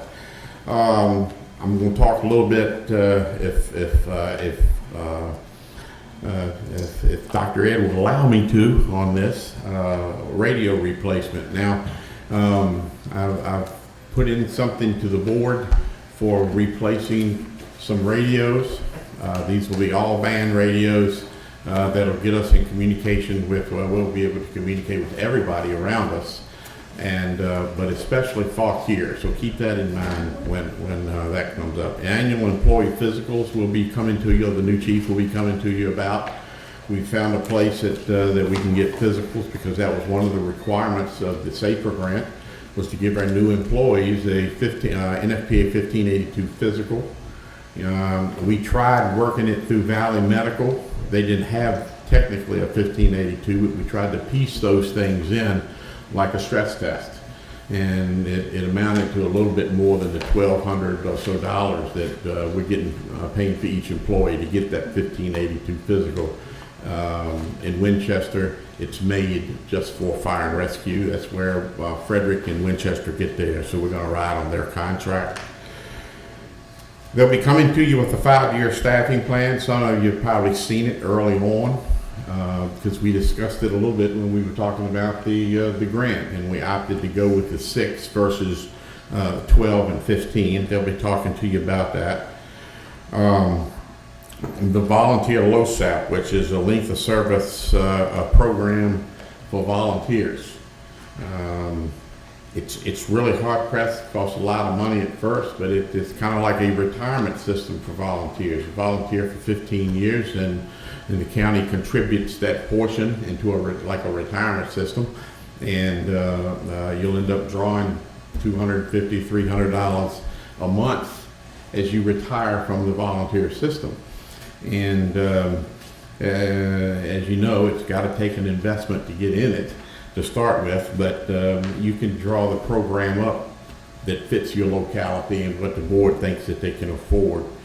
Front Row Fire Department replacement that was put in there by the Springstead study. We're already over several years. I know you didn't want to hear that because we haven't opened the door of Rivermont yet. And that's going to be quite expensive as well. So there's a lot of future plans that I think you're going to be seeing that were put in place by this fire department, and we're certainly sure that any new chief is going to come in and look at some of the things of the plans, and I'm sure he'll have his own plan forward and this. But these are things that I'd be hard pressed to say that he wouldn't buy into. Yes, sir. Can we go back to these radios again for a minute, Chief? Thanks, boss. For years, the Linden Fire Department, everybody knows where Station 4 is on John Marshall Highway. They're like a mile and a half from the Fauquier line. They have a first due area in Fauquier all the way down to Markham, okay? And they've been running it for years. Fauquier has never opted to contribute to Warren County Fire and Rescue or to Station 4 for that service. I dare say they run 200 calls a year. That sometimes over the weekend they'll go 5, 6, 8 times on the Interstate 66 just for accidents along that line. What I'm asking for here, the short of it, is radios that will allow us to communicate with Fauquier. Okay. The plan calls, it's certainly not a department-wide plan because of the cost. Plus, when we met with Station 9, I think Chucky Brogan, or Lieutenant Brogan in the Sheriff's Office, was talking about a new radio system, and he was talking about that $1 million that it would cost. Well, I'm not here to ask you for $1 million tonight, but I kind of made that a more acceptable amount, we think, now for the reasoning. I've lost Station 4 to working fires in Fauquier, whether it be the whole company or their tanker, for hours, because our radio system won't get all the way to Marshall, as an example, and they go to Marshall occasionally on fires and so forth, and we lose that accountability. So what I'm asking for is it ends up coming to about $105,000 is what it is. What that does, it pretty much outfits. It doesn't outfit any company like we would want in the near future. I'm leaving that to the new radio system committee that's going to start meeting, I think, Friday, and working their way toward where they'll end up. But like Station 4, since they routinely go, I've asked for mobile radios in their engine, the ambulance, and so forth, and that plan will be within the Board of Supervisors agenda item. And we've included, Front Royal included their own. They spent $55,000 of their own money when they got the new engine and the new squad, they went ahead while it was at the factory and they went out and purchased the radios and put in there. Right now, I am in consultation with them about even replacing part of that, but that's not a part of this one here. This one will include Linden, Shenandoah Farms, Company 6 that comes in on 17 and runs into Fauquier. Occasionally, if the fire's big enough, Shenandoah Shores, would go. They would send a tanker, and because number 10 is located right on that interstate right there, they go into that too. So I'm trying to get at least a mobile and a portable in each of those units that routinely go in there. So we'll be able to communicate with them. Does every station need it? Yes, sir. Because what that'll do is it will eliminate the radio system we have, and everybody will be able to talk to everybody around, because it's an all band. Does that allow you to talk to the police or the sheriff's department? Yes, sir. If everybody's Yep. got the same radio, Yeah, well, then, we're pardon me talking. for asking, but why are you asking for just part of that instead of asking for all of it to get everybody on the same frequency? Well, the best answer I can come up with is that program would cost over $1 million. I didn't even estimate it. Are we Because not these gonna radios, bite- I'm sorry. Are we not gonna bite that off over a period of time to do that anyway? Yes, sir. That's what I was talking about. Lieutenant, he's not here, I see. But Lieutenant Brogan from the Sheriff's Department is heading that up with the Sheriff's Office, and we have a member on there.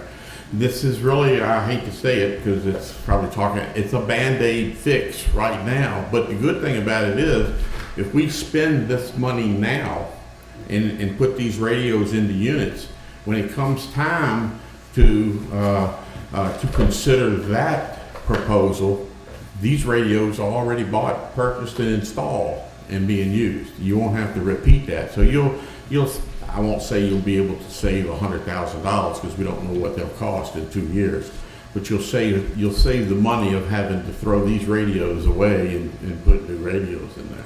So how many calls do we make to Fauquier County?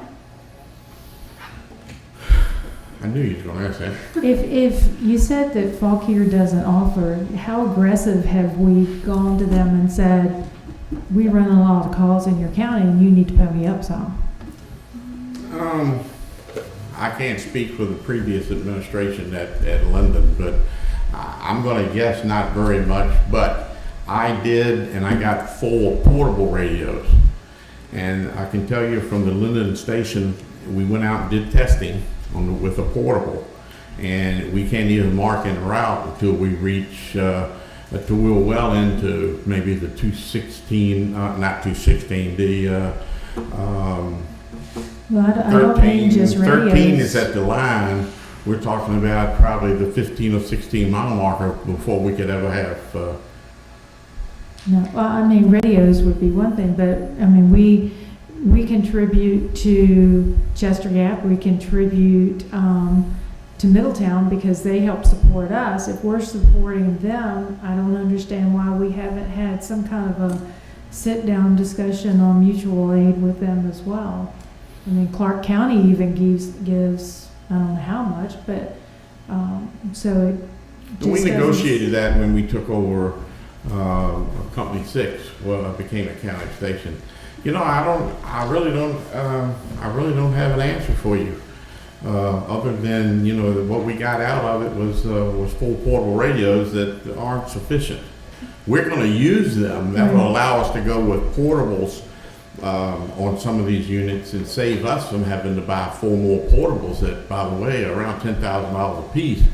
And because this is high-tech stuff here now when you're talking about a radio that will reach 4, 5, 6 different frequencies. Well, my other question here on the radios is, if we buy a few now and a couple more down the road, technology is changing so much. Are they even going to be compatible, or are we going to spend this money and then they're not going to match up? So would it be better to buy as much as that's a big ticket item, but I'm gonna guess you're probably right. We know how technology changes, but this program, they're hot and heavy to get this program going. I know we have a meeting Friday, and I'm really looking for something immediate, if that makes sense, and with the hope that if the technology doesn't change, we'll be able to use those radios. And even if we don't, it's something we can sell, okay, if that makes sense. Not that that's what I'm looking to do by any means. I guess I'm looking for something to first aid, this deal here. Well, I'd rather see us go for technology that's gonna take us 10 to 15 years into the future, not a short-term fix that maybe 3 years from now or 5 years from now is obsolete. Do we have our grant people on this? I don't mean this the way it's gonna come out, but we're taking a chance on that with even buying laptop computers and No, putting in the I know. office. So, Yes, sir, Mr. Davis. I think number one, anything you buy is gonna be obsolete in 3 to 5 years. And if it's technology, it may be obsolete in a year. But the radios that we're using now with the police department and some fire departments are, what, 15 years old? with a 5-year lifespan. Yes. So I'm praising their guys that take care of them. That technology, the change has accelerated so much in the last couple of years that what you could use in 2005, you could still comfortably use in 2015. But now since 2015, approximately, it suddenly shifted a great deal. And the change is much quicker. What this is designed to do, as I understand it, Chief, and you correct it, is if you go back and you look at your map, and you see 3 or 4 stations on here that are located adjacent to other jurisdictions. Yes. And this is to make us interoperable with those jurisdictions as well as our own, so that we can talk to the same as the question about Chester Gap not being able to talk to us. So therefore, they respond to something and we don't know it. We're looking at that type of thing with us over in Fauquier, as an example. And that this means we have their frequency so that we can respond to them. And if we have to adjust these radios in the future, we will. So are these radios compatible with because this board just recently approved, I guess, a patch or to the antenna so that we could reach the far remote areas in our county. Will these radios be compatible with that technology, or is this a different technology? Now, as long as that technology allows us to fill in for these voids, it will. And then I had somebody ask me this the other day, well, what are you doing? You ain't got 5 companies that have radios. Well, no, these radios were also compatible with what we have now. Okay, so they will still have communications with the entire department too. It's just that you may have to go from, I don't know, frequency 1 is Warren, frequency 2 is Frederick, and what have you. You'll have to change frequencies and so forth. But that's, and again, I'll emphasize the fact that's why they're so expensive. Well, you've done it with one radio where now you've got somewhat the same if you've got 2 or 3 radios in your vehicles. I have three in mine covering 4 jurisdictions. Okay, I mean, that's my point. And Fauquier too went to a new radio system here not too long ago. So I've lost that interoperability with the one I have in my vehicle. Will this system be able to talk with state police, Fauquier, the different counties, sheriff's departments? Is it that broad a communication? Or? Yes, it is. It's the radios will be programmed for those jurisdictions. The Now, STARS unit? state police, I doubt we will be too, because they're pretty. I think theirs is a STARS unit or something. Yeah, that STARS came out probably 10 years ago, and it just hasn't taken off like I think they thought. I don't know of any jurisdiction around us that has STARS. Is the sheriff still here? Do y'all have? I thought I was getting ready to retire as long as you're talking. You're getting ready to retire too? Huh, I thought for a minute you just got elected. Well, I can say that. Yeah. Like the Stars has not panned out the way the state projected it. okay. And that's my concern. Definitely, I think we all agree that you need to be able to communicate. My concern just is getting a few here and getting a few here, and then everybody, they don't compat with each other because technology changes that fast. Where I guess if you got them all at one time, they would. I'll be honest with you, I felt it was easier for me to come ask for 105,000 than 10 million. that's- Well, But, when you no. use the word Band-Aid, I get Yeah. concerned because Band-Aid means that we're just kicking the can down the road. Well, it's Band-Aid until we expect, it may be an option that you look at that every other year you buy more radios. I mean, and that doesn't sound right either. I have faith in Lieutenant Brogan that they're gonna come up with, they're working with the same vendor that we're gonna get the radios from, so they know where we are, and what we want. He explained the antenna situation, the radios, to us when we were in the meeting with regards to Chester Gap, and I think that discussion ensued there as well. Mhm. So maybe one of us can attend that communications or radio communications meeting on Friday, just so we're better I'll send you, I don't know who wants to go, but I'll send you a copy of the email I got, okay. Depending on All right. what time that meeting is versus the other meeting. And I guess I'm not really here asking you for, well, I certainly am asking for a funding source, of course. Let me say I don't have 105,000, but it's how do I explain it? It's CARES money that's been put in the general fund, so to speak, or cost recovery. I'd rather use the CARES money if it's. A little piece right down there in the corner. And what you're really doing is think of it like your vehicles. You cannot replace the entire county fleet in one big swoop. You don't have $5 million to go buy trucks. So you buy a couple of trucks and you move along and you make sure the next ones you buy are comparable to what you have, but they may be a little bit better because they're improved each year. And you need to buy some of these radios every year, and they're gonna be a little bit better each year. But you don't have $2 million to go buy just radios. Sheriff has other things that he needs out there. We have an IT system here. Oh, absolutely, as long And as. so we each gotta buy year- some of these radios, but we can't buy them all at once. We gotta keep nicking away at it and chipping away and put a plan together to how we're gonna get some every year. Yeah, as long as they work together. And that's right, they Every don't year. play well together. Yeah, that's my Are concern. grants available? Sometimes. Sometimes, yes. If Okay, we can get a grant for 10 more radios, we'll take it. absolutely. Get the sheriff to help us over there. He's got a good grant writer. He's busy doing his own stuff.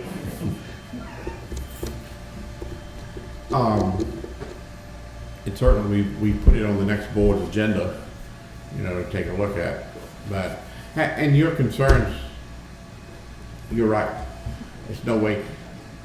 15 years ago, you'd have never convinced me that we still have radios that are working 10 years out of their lifespan. So it's no way you can really answer that question because, you go buy a computer this month and in 3 years, you got to, or 2 years, or next year, you got to either upgrade it or put them in there. You're exactly right, and I think it's good business to ask you that question. I just don't have that answer. I think we need to make a visit to Fauquier and just talk to them about a cooperative agreement, given that we are running. I'd just like to have the data in the terms of the number of calls that we're running out of Linden and we're running out of Shingle Farms so that, we can accurately assess how much time we're spending supporting them and ask for their cooperation like, we have with Chester Gap and Clark County. Okay. Yeah, can I take it that means to table this? Yeah. Okay, I'll just pull it. If it's okay with you.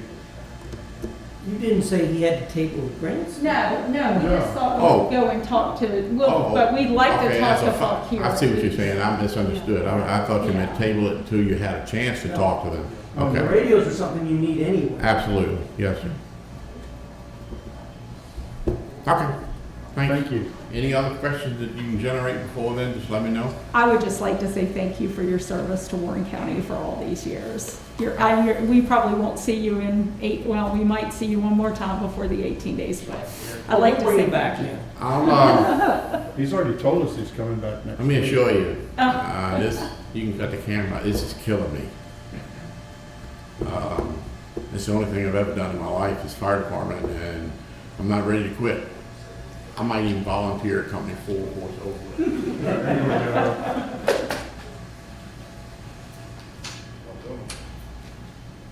Next item, the overview of Warren County Sheriff's Office. Sheriff Butler. Good evening. First of all, I would like to congratulate Chief Mabee on his 75 years of public service. That is, anybody who does that much time in public service needs his hat off.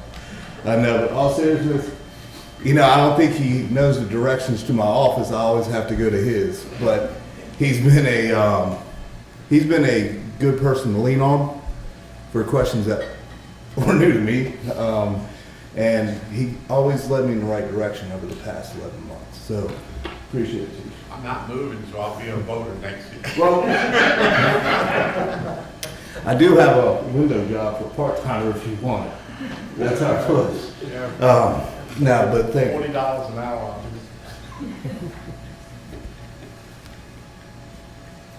All right, I'm already past it. Well, thank you all tonight. I'm not going to give you 25 years of our agency. I'm only going to give you 11 months. 25 years would take us about another 2 hours, right? Warren County Sheriff's Office is very simple.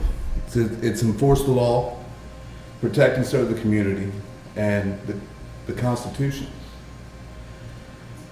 How we achieve that is where the Major and I come in. And I'm very fortunate to have a captain and a major like I do. Guys and Patty, and I can go on. We've faced probably more obstacles in this year than I ever imagined. But I could not be prouder of our agency. The work that they've put in, they continue to put in constantly. We are short. We're dealing with a lot of things, which you all know. But they still come to work, still have a smile on their face, and they're still working their butt off, doing not only the main priority, but the secondary and third jobs that they have within our sheriff's office. And that's something that we have been trying to build, which you'll see in the slides, is train the next man up. That's our motto in our sheriff's office suite. Our motto is to train the next sheriff, train the next major, train the next captain. That way we are always prepared. And the first thing what we really wanted to do was to trim the fat. And that's from the top. We are working off a model of 1 in 5. So every leader basically supervises 5 individuals. It's worked all across the country. It works well. And actually, we're running more effective since we've done that. Communication lines are not breaking down. So we're more efficient. And we're able to allocate those in other areas. You've heard our ACOs come up earlier, our animal control officers. We take an abundance of calls, animal control. 2019, over 4,000 calls for animal control. 4,000. The animal control is basically a duty of the Ed Daly. And by the way, happy birthday to both of y'all. That's off to you. It's actually the responsibility of the county, not the sheriff's office. But I'm going to tell you, it makes no sense that it's not part of the sheriff's office, because the efforts that Sergeant Gomez and our 2 other ACOs are doing right now. We have an open spot. The person will be going to the academy in January. The work that they do is just, I can't express you how much work they actually work. 4,000 calls, 4 individuals are going on and working, and they're long investigations. Finding someone's dog or their pet, their cow, their sheep. It's just what they do. They're hitting from all different angles, and it's a very tough, demanding job. So we'll be moving forward with that, and I think Sergeant Gomez. I'm very fortunate. We are very fortunate of the county to have a Sergeant Gomez who is so dedicated, and I think Caitlin can attest to this. She is really sharp and she is dedicated to her job. She is a true professional. So I'm very humbled to have some of the individuals we have. We're going to go real quick. Organizational structure, division priorities, current activities, future projects, future needs, budgets, and questions at the end. If you look at the way we've broken it down, sheriff, major, administrative service manager, patrol captain. Before, at one time, the Warren County Sheriff's Office had 3 captains. Extremely top heavy. The community resource lieutenant was an SRO lieutenant, which we have actually minimized, and actually has this person is Robbie Seal, so we get it as a part-time employee. The work that Robbie Seal does is astronomical. It's just amazing work that he does. Doing community events, youth camp, salt triad, neighborhood watch, public outreach, and it's never ending. The way stations with the loose trash and so forth, Lieutenant Seal's there with Captain Holzbauer and everybody, and they're working hand in hand, moving forward on the special issues in our HOAs. Lieutenant Seal actually started a program called Next Door.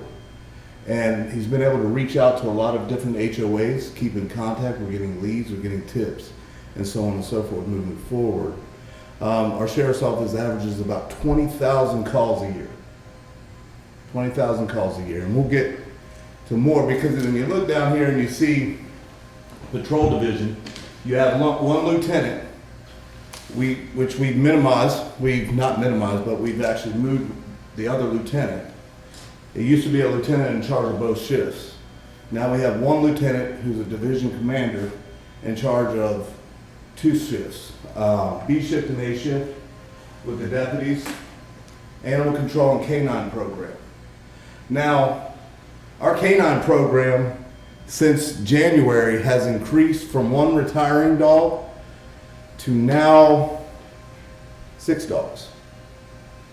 We were able to accomplish this with less than $30,000. Where does that help us? Well, we know we're fighting an epidemic on drugs. Anyone who says we're not having that issue and that this issue has just been the last decade is wrong. This has been going on for decades in this area. It's affected every person I know in Warren County. It is my job, and I will do everything in my power to protect the people of Warren County.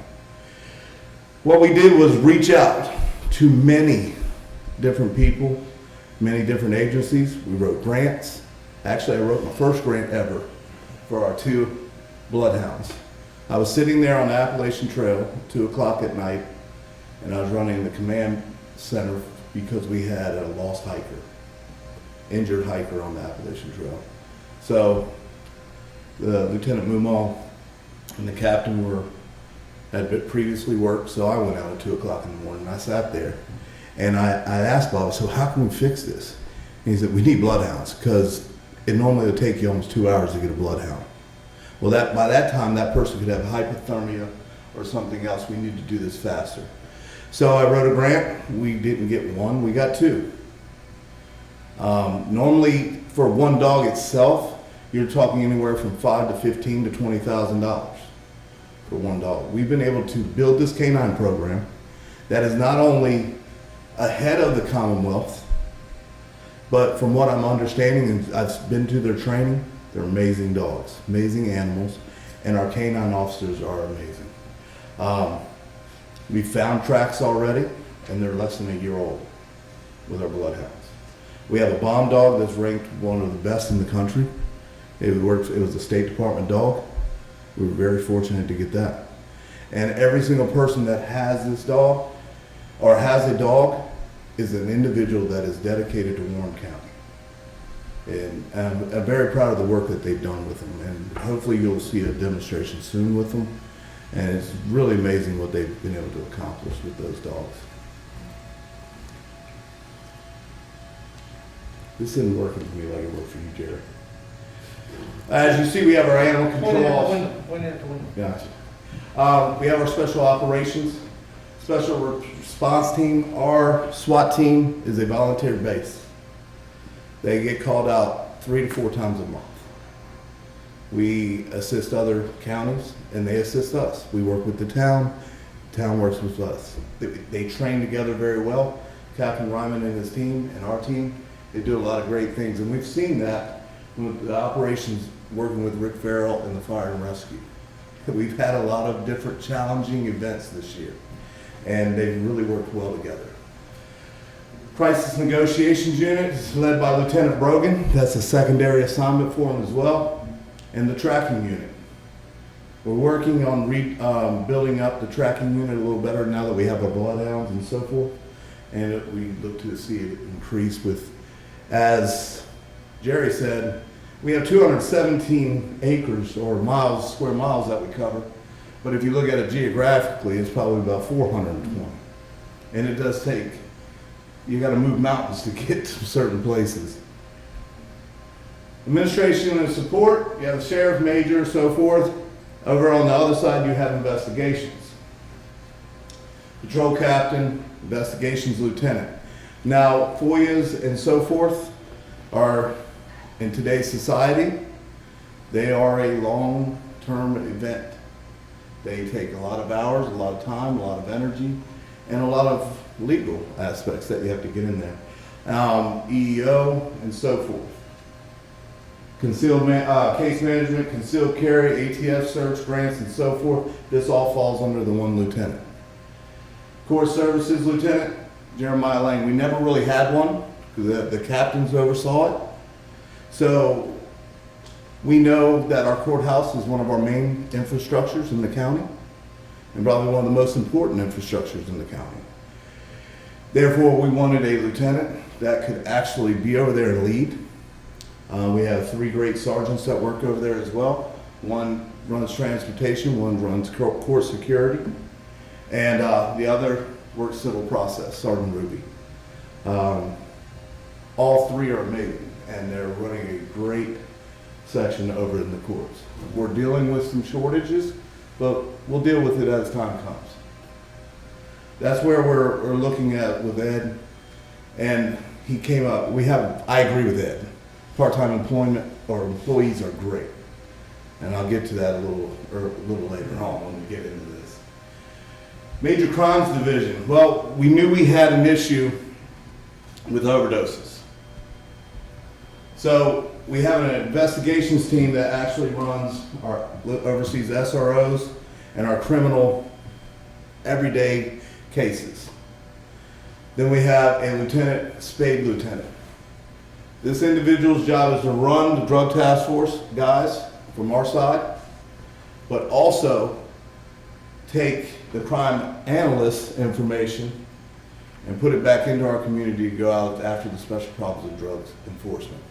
And that when we get our crime analysts coming soon, that'll be a great way to be efficient and take what is shortage so we're operating more effective. That unit also deals with special investigations. We know over the past, there's been special investigations in Warren County. Emergency Communications Center, the major oversees it along with Lieutenant Brogan. That should say enough right there because they have done outstanding in rebuilding our entire communications center. talking with the fire and rescue, working hand in hand, grants and everything else. They've really done an amazing job. What we're looking at now is we have 3 communications officers on at all times. The communications officers work hand in hand on the same shift with patrol, so there's no, they're going to be able to hear a crack in the voice or something like that that maybe come from an officer that say, all right, let's get another unit there without even hearing it from the officer. So we're trying to work on that aspect of it. We are looking at accreditation and so forth, and I'll get to that a little bit further as well. Access control, key control, radio program. This all falls under Lieutenant Brogan. That is a full-time job in itself, just key control in most places, right? Vallepsi accreditation. We all know our county lost, our sheriff's office lost accreditation in July of last year. It's hurt us in some grants. It's hurt us in being reputable throughout the country. We are already, the major has already helped us. We're already probably 40-50% on our way there. We will be ahead of schedule when it's time for us to be accredited, and we will be accredited. I'm very proud of that because we've worked really, really hard to get there. Our court services, sheriff, captain, lieutenant, they're pretty much, the Lieutenant Lang runs things pretty well. We depend mostly of our courthouse security on part-timers. Not bad, but the problem is, and I'll get to, when I get to this one slide, it'll all come together. Our future projects, equipment, there's things that we're looking at. We already did the body cameras. We found grant, paid for body cameras. Well, then we realized our server doesn't fit, and we had to go after that. In-car cameras are about $5,500 a piece. We know we can't order that many, so we're taking small bites of the apple, and as we get new vehicles, we're putting it in the budget to put those cameras in with them, and we'll build it as we go. Vehicles are always going to be a wild card in any budget for any law enforcement. One of the things that we've done in the past, just recently, is instead of buying 3 new vehicles because we had several wrecked, blown motor, something wrong with them, we've been able to, instead of selling them pennies on the dollar at the auction, trade them in. And we found vehicles that are certified used that we were able to purchase 3 vehicles with roughly 25,000 miles on them. And by trading it all in, we were able to get 3 vehicles for the price of 2/3 of a new vehicle. So we will continue to do that in our budget as we move forward, especially for our investigation cars, administrative cars, and so on and so forth. It's a way we can save money. We don't need the pursuit packages necessarily for administration.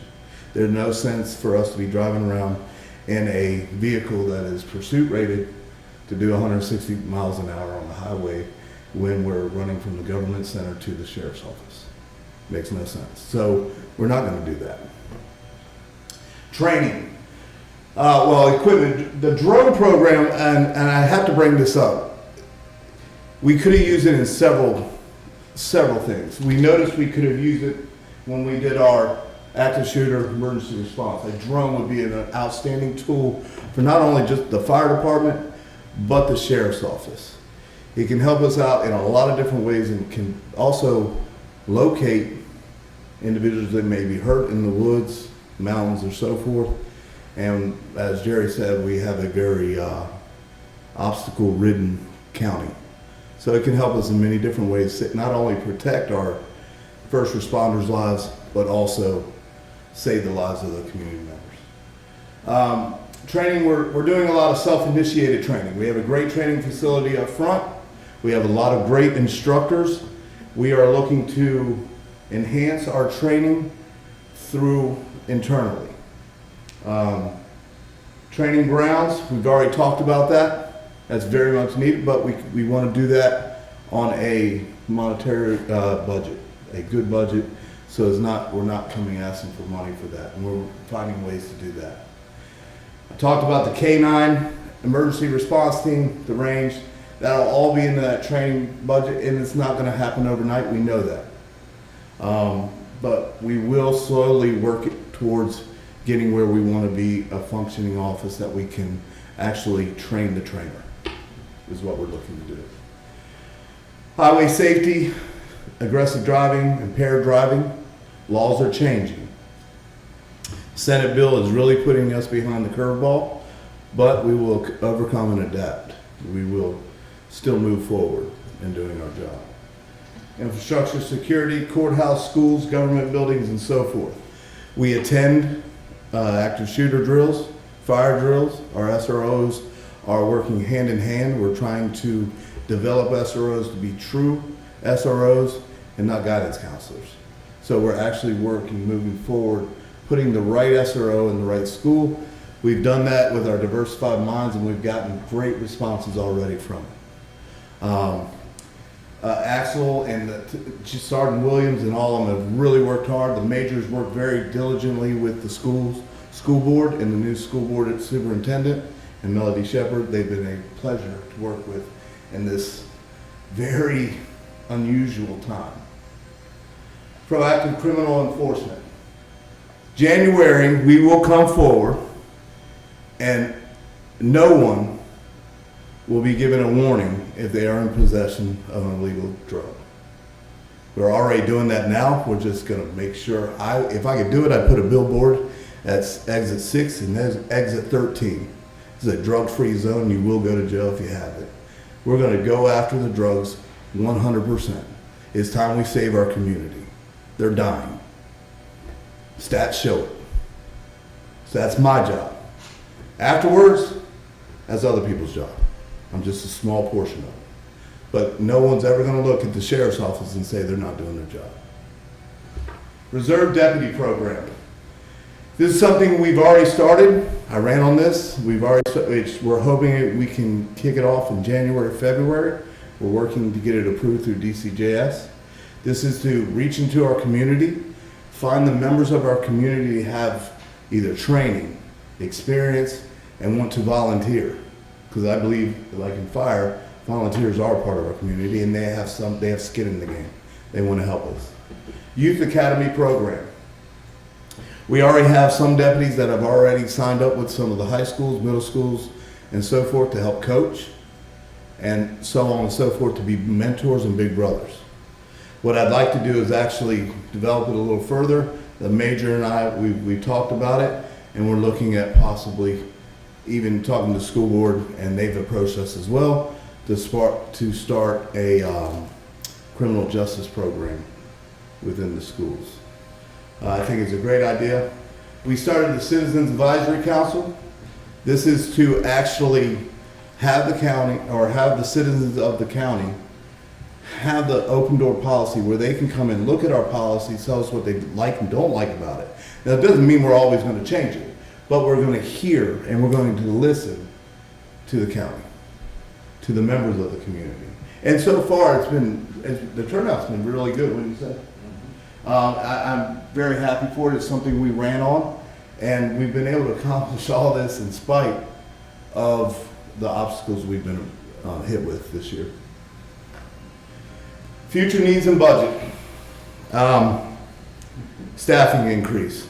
You knew I was going to come. You know, somebody said if you want 6, ask for 12. I don't know who said that. I really don't, because I don't believe in that. I believe I'm going to come to you with what I truly think I need.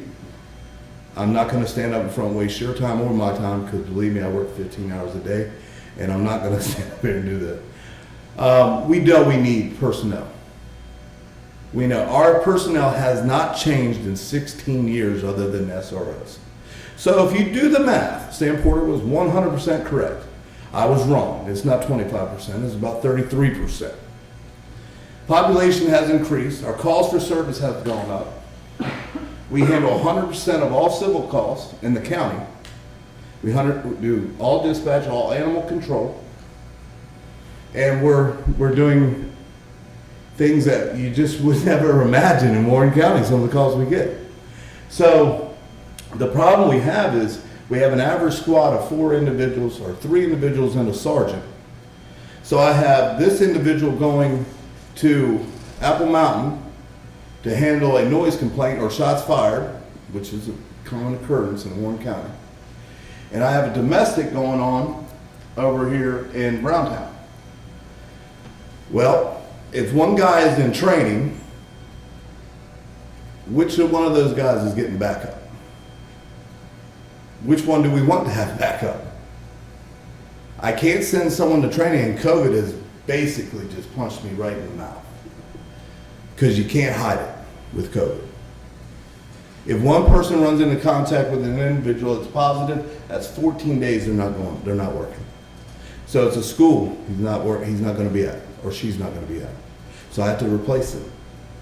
Overtime's out of the roof. Well, I've looked at the budget since 2013. 2013, my budget for the Warren County Sheriff's Office was $82,000. 2020, my budget was $77,000. I don't know how it's gone down, because if you look at the average, we've been short 3 or 4 people in the academy every year since 2013.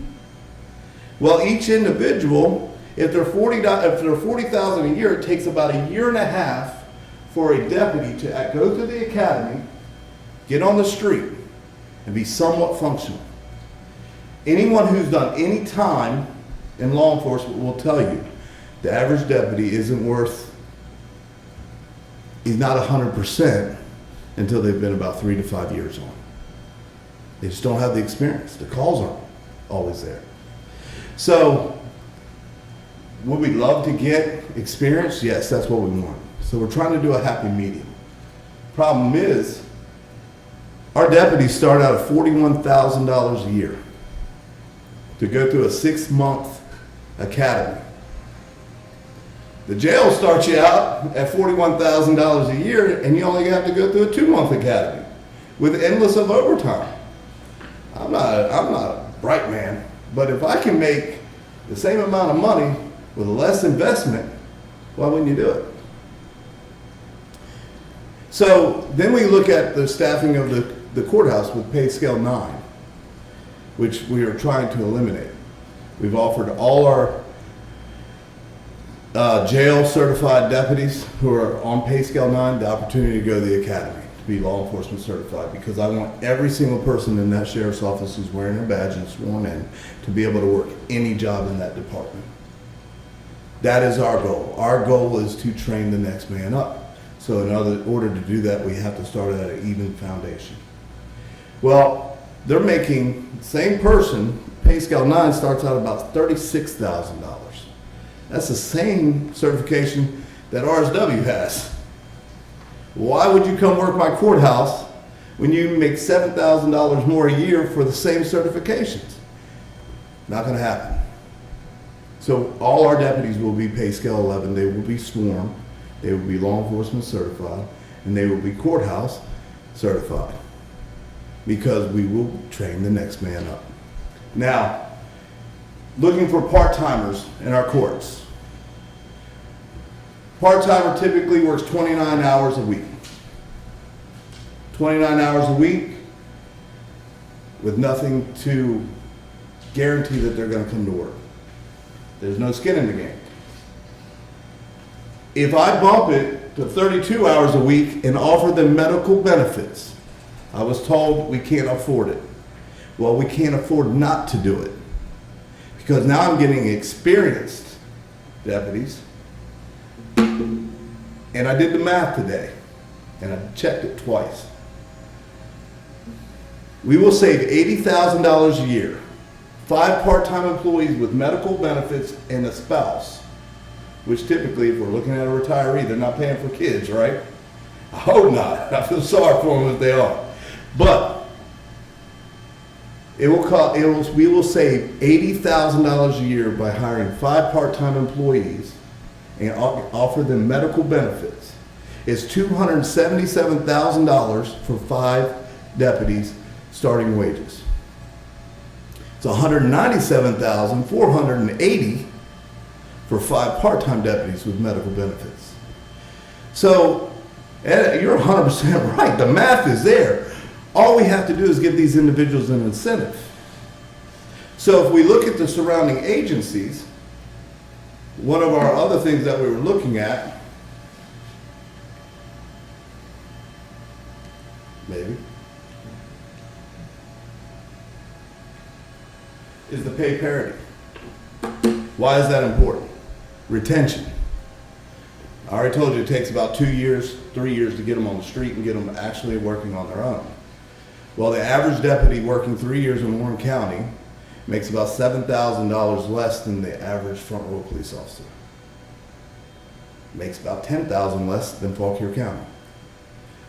What guy in their right mind, what female, whoever, would stay once they've been trained to go make $10,000 a year more doing the same exact job? One county away, 15 miles, 5 miles. So, even more so, they can go to Haymarket, Prince William County. The average retiree in Prince William County working the courts makes $80,000 to $90,000 a year. I know we can't compete with that. Heck, they make more than my major, who has been amazing. And he's a certified emergency manager. So these are the things we're looking at. What I've done is I've actually created 2 pay scales with 2 different options. And I will hand that out at a later time. We're actually putting in the budget. I'm putting in the budget for 2 full-time employees and 1 full-time ACO. That's what I need. That's what I have to have. I have to have that to function.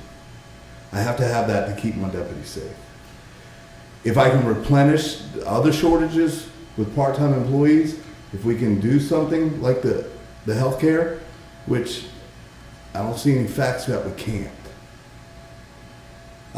we can actually reduce the costs, increase the safety and security of our community. Any questions? I told you I'd make it quick. 2 hours, 12 minutes. Oh, see, I have this right here. This is a part-time hourly wages that I'll send to you. You did good. I will. I have it all on PowerPoint. I'll send it to each and every one of you so you can look at it and digest it. Yeah, as you look, 5 new hires would cost anywhere from $277,000. 2 years to be functional. That's for new hires. 5 part-time employees with medical, $197,000, and the savings is $80,000, and they're immediately on the street. It makes no sense not to do it. It makes no sense. If we're asking people to be certified, put themselves on the line every day like they have and continue to do, let's give them something that they can hang their hat on. We could probably get even better, more qualified. And that's what I'm looking for. That's one of our biggest functions in the year, is to be more efficient and effective and cost effective. Now, any questions? You're looking for 3 people. 3 positions. Is that, I want safety for our people as well. Yes, sir. That's next year. In the new Yeah, budget. I'm putting that, I've already put it in this year's budget to propose it. For next Yeah, year. 20 For year, next year. July 2021. The only issue, and that's why I was kind of coming last week, is it takes almost 6 months All right. to even find a recruit. And then you have 6 months of the academy. Then you have almost 3 months of an FTO process. And then you got them on the street. It's going to take them another 4 or 5 months just to get acclimated with doing this job. So it really does take you 2 to 3 years to be effective. So if I can replace that with part-time employees, it makes no sense why we can't, why we shouldn't. It truly doesn't, because we can put these individuals in an SRO position, take that SRO, put them on the street in the courts, put them on the street, civil process, so on and so forth. And then we can still laterally move them back and forth to cover our shortages, which should reduce our overtime, should shorten our calls for service, and actually just provide the county with a better service. Sheriff, do you have all that data? I'm a data person. I So do. I like looking at how many people do you have? What's the time for you to get to call? Where have you missed the mark and not getting there in the time that you needed to? And that's the way I measure how I should adequately spend taxpayer dollars. Is with data. I agree with you, and the calls for service have gone down times because what we did initially was break our county down into 4 sectors. So now our deputies are in certain areas the majority of the night, so their call times responding are faster. But when you're short, all that's out the window. And with COVID, training, and everything else, we're behind the curve on that. And I do have the data. That's what I have all the data. Share it I have with me. I have a board sitting there in my office that literally half of my department wishes I didn't have probably. But it's constant, looking at it and dealing, working with the budget that we're given at hand and moving forward. Thank you. Thank you. Major Driscoll, did you want to spend some time talking about the sheriff's department as well? Oh, thank you. I appreciate a couple of moments of your time. Months ago, you've heard this throughout the evening, I had the pleasure of bringing you solutions, not a problem. Months ago, we all experienced unprecedented challenges, not only in our community, in our state, in our country. So we just asked the question. We've got a great team. Our public safety team and our community and the volunteers, our elected officials. If you look at a whole community approach, we do a good job. I always ask myself, where can we get better? So when looking at some of the challenges of planning these special events, I ask a simple question. I can ask you this and think of this for just one moment. What's the definition of special events? I got as many answers as I had people in the room when I asked that very simple question. So how do you tell the public what their expectation for a march, for any type of gathering where you're going to have large groups of people? I mean, how do you set the left and right limits for telling them what's expected of them as an organizer when we ourselves can't provide that information to them? So I took some time and I researched the best practices that I could locate throughout our country and developed a model policy. It by no means is perfect. It's merely just building blocks to start a discussion. That's what I provide you this evening. So if you just take a couple minutes, I have a PowerPoint that just kind of prefaces it. I will not take it nowhere near as long as these gentlemen did. We'll be done here in about 10 minutes tops. I guess this is that meeting. Okay, thank you. Well, I'll go ahead and get started while he's teeing it up. So I'm just going to kind of touch on some of the high points, talk a little bit about the purpose and some of the objectives of the policy, so I won't bore you with having to read through all that. Most importantly, the benefits of looking at developing a holistic policy. We have a policy here in the county where we address little things. I'm talking about the big things, because if we can learn from the past to better plan for the future, we'll be smarter, we can manage risk better, and more importantly, we can manage money expectations and provide a much better service to the public safety. So that was kind of the idea. Are we good? Okay. So let me just go ahead and I'll just start and I'll catch up when he gets this fired up. So basically the objective of the policy is pretty simple. It's stated in the document, is to provide guidance for regulating the use of streets, sidewalks, greenways, parks, other publicly owned property which we have a duty to protect, but also provide the opportunity for people to express themselves, have special events, have fun events. Not every event's a bad thing. It could be a race, could be a parade. We have a lot of good things that happen in our community, so I'm not overshadowing that by saying that we're focusing on something bad. But we need to take a look at a better way of trying to manage that. And so I try to develop a way to kind of start that conversation. The purpose is fairly simple. It's really to provide better services and protect the health and public safety of our residents and our community with finite resources. That's probably the theme you heard. Doing more with less, trying to be smarter, come up with a good business model that we can all agree on, that we can defend, manage risks, and it's a better and smarter way of doing business as far as dealing with these events that we might be faced with. Also, limiting inconvenience to residents, commuters. We've had the experience recently of the Leaf Festival, people coming in, and as you probably well know, your phones probably were blowing up. What are you going to do with traffic? What's going on with this? We've had all kinds of events that have taken place, which I'm sure you feel the calls of people that were dissatisfied, unhappy, wanted more, wanted less. So we're trying to look at limiting inconveniences to the residents, businesses, places of worship because of these events, because we can bring them in as stakeholders and talk to them. And like I said, setting these limits kind of helps do that. So I want to try to develop a framework for a strategy. So moving forward, that plan presents such a jump-off point. So we wanted to create something that's straightforward and create accountability on ourselves, but also on requesters. I couldn't tell you how many times somebody come to the sheriff's office and probably to elected officials, to the town, and said, we want to have something. What do you want to have? Well, I want to do this. Well, when is it? Well, how about next week? Did we ever define what our expectations then? Now there's this knee-jerk reaction trying to hurry and speed things up to accommodate people. We've often had events compete in time and space with each other. We didn't capture that. Nobody caught that. We let 2 or 3 things happen at the same time in the same general area, which creates problems. So we want to enable our public safety partners and the county entities to better manage these things so that we can provide a better service in a more cost-effective way.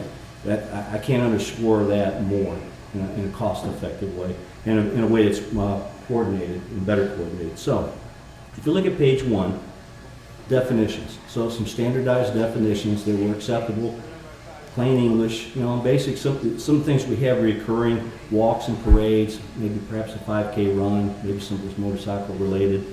General events, which covers festivals, markets, open air exhibits, that's common.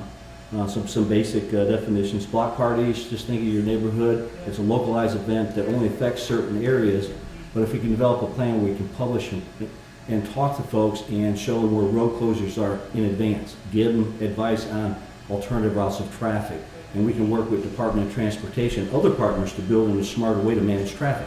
The Leaf Festival is a perfect example of that. We plan on revisiting that to try to learn from the past, to try to figure something other way out to manage the traffic flows. Filming, an event that somebody wanted to come here and create a film or a documentary here, that's a good source of revenue. But it's also something that's very intrusive if not managed. I've experienced it myself. If you don't manage it, it will manage you. So we have to come up with a plan for dealing with that. My proposal is simple. Is put together a whole community approach where we had effective stakeholders that come together to review these applications for public use permits. Now, these are for the larger ones. There are some that are much smaller and easier to manage, and I know Brandy deals with those. They go through the administrative office quite often, and they're fairly easy to deal with. Well, I'm proposing some for the ones that are more complicated. Mr. Mapes had the pleasure of sitting through some of these, and I know some of you as well with some of these larger events. So these will be managed through a special events review panel, and that would be a selected group of law enforcement, not to exclude the town of Front Royal. They are in the county. We have events that cross through there. They have events that affect us. So it's to build that collaboration discussion so that we can better manage these public works. Risk management. I'm big on risk management. Try to identify what issues we're going to contend with and a way of mitigating those. And sometimes it's as simple as saying no.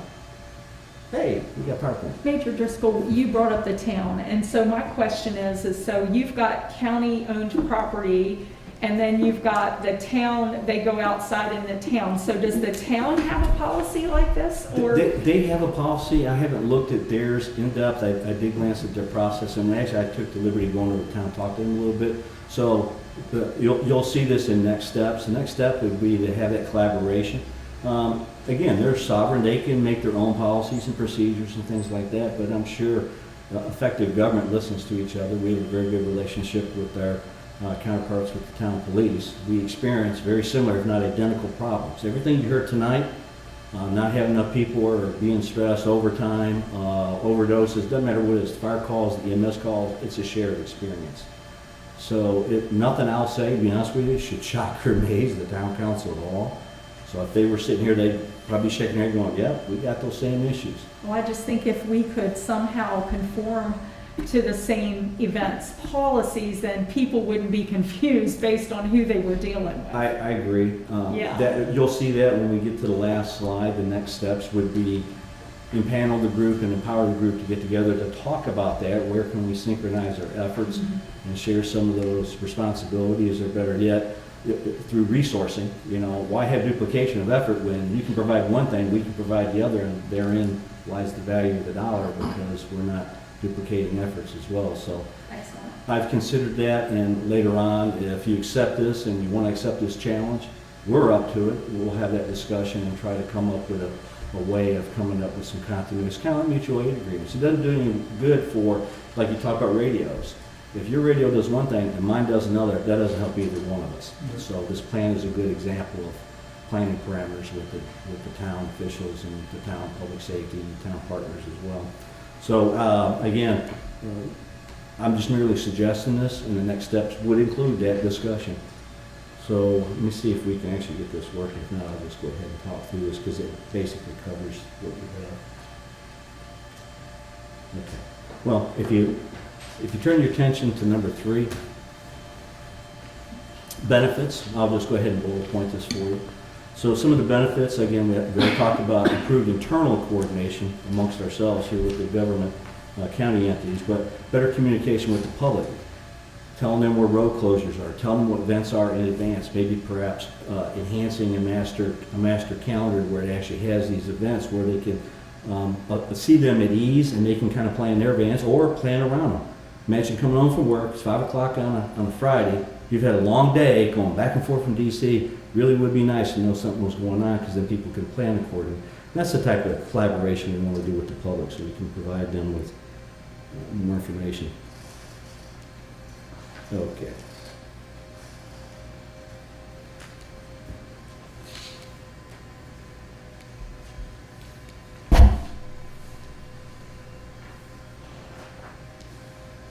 Which slide do you want?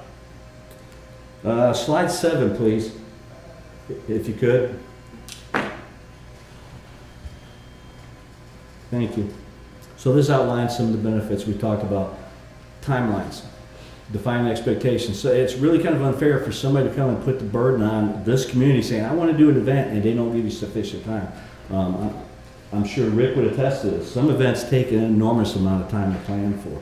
Some very little. But we need to come up with a process so people understand what that is. Because they have some obligations as well. You may have an organizer who may have a duty to notify certain businesses or entities around them. That's their responsibility to get buy-in and exceptions, but also gets rid of conflict. And we can do those types of things. So again, I talked a little bit about enhancing risk management. One example would be, depending on the event, this doesn't necessarily mean it's mandatory, but taking a look at, depending on where it's at and what it is and what the risk is, maybe having a provider to provide liability insurance. I can tell you right now, when the sheriff was running for election, he had to provide liability insurance for an event. It's not an uncommon practice, depending on what it is. You would also have the liberty for waiving it for smaller ones that we looked at it from a risk perspective and said there's very little risk. So again, it's a flexible thing that we're in the initial conversation about. Take a look at focusing public funds and having greater accountability. If you ask me, how much do we spend on an event? I track it. And I look at that and it reminds me of, I'm responsible to the citizens to try to come up with a way of managing expectations of money and still providing safety and still providing opportunity for people to have their freedom of speech and to be able to gather and express themselves, or a different type of event. After action reviews, we'll create a feedback process that comes from an organizer, the public. It'll be online, completely transparent, and as a group, we will go back and tabletop those. How well did we do on that last one? Where can we do to improve? So again, I've actually been involved with processes similar to this. They work in much larger jurisdictions than this one. City of Alexandria and areas out that way where we're talking hundreds of thousands of people gathered, not thousands of people, but tremendous volumes of people. And we just need a process.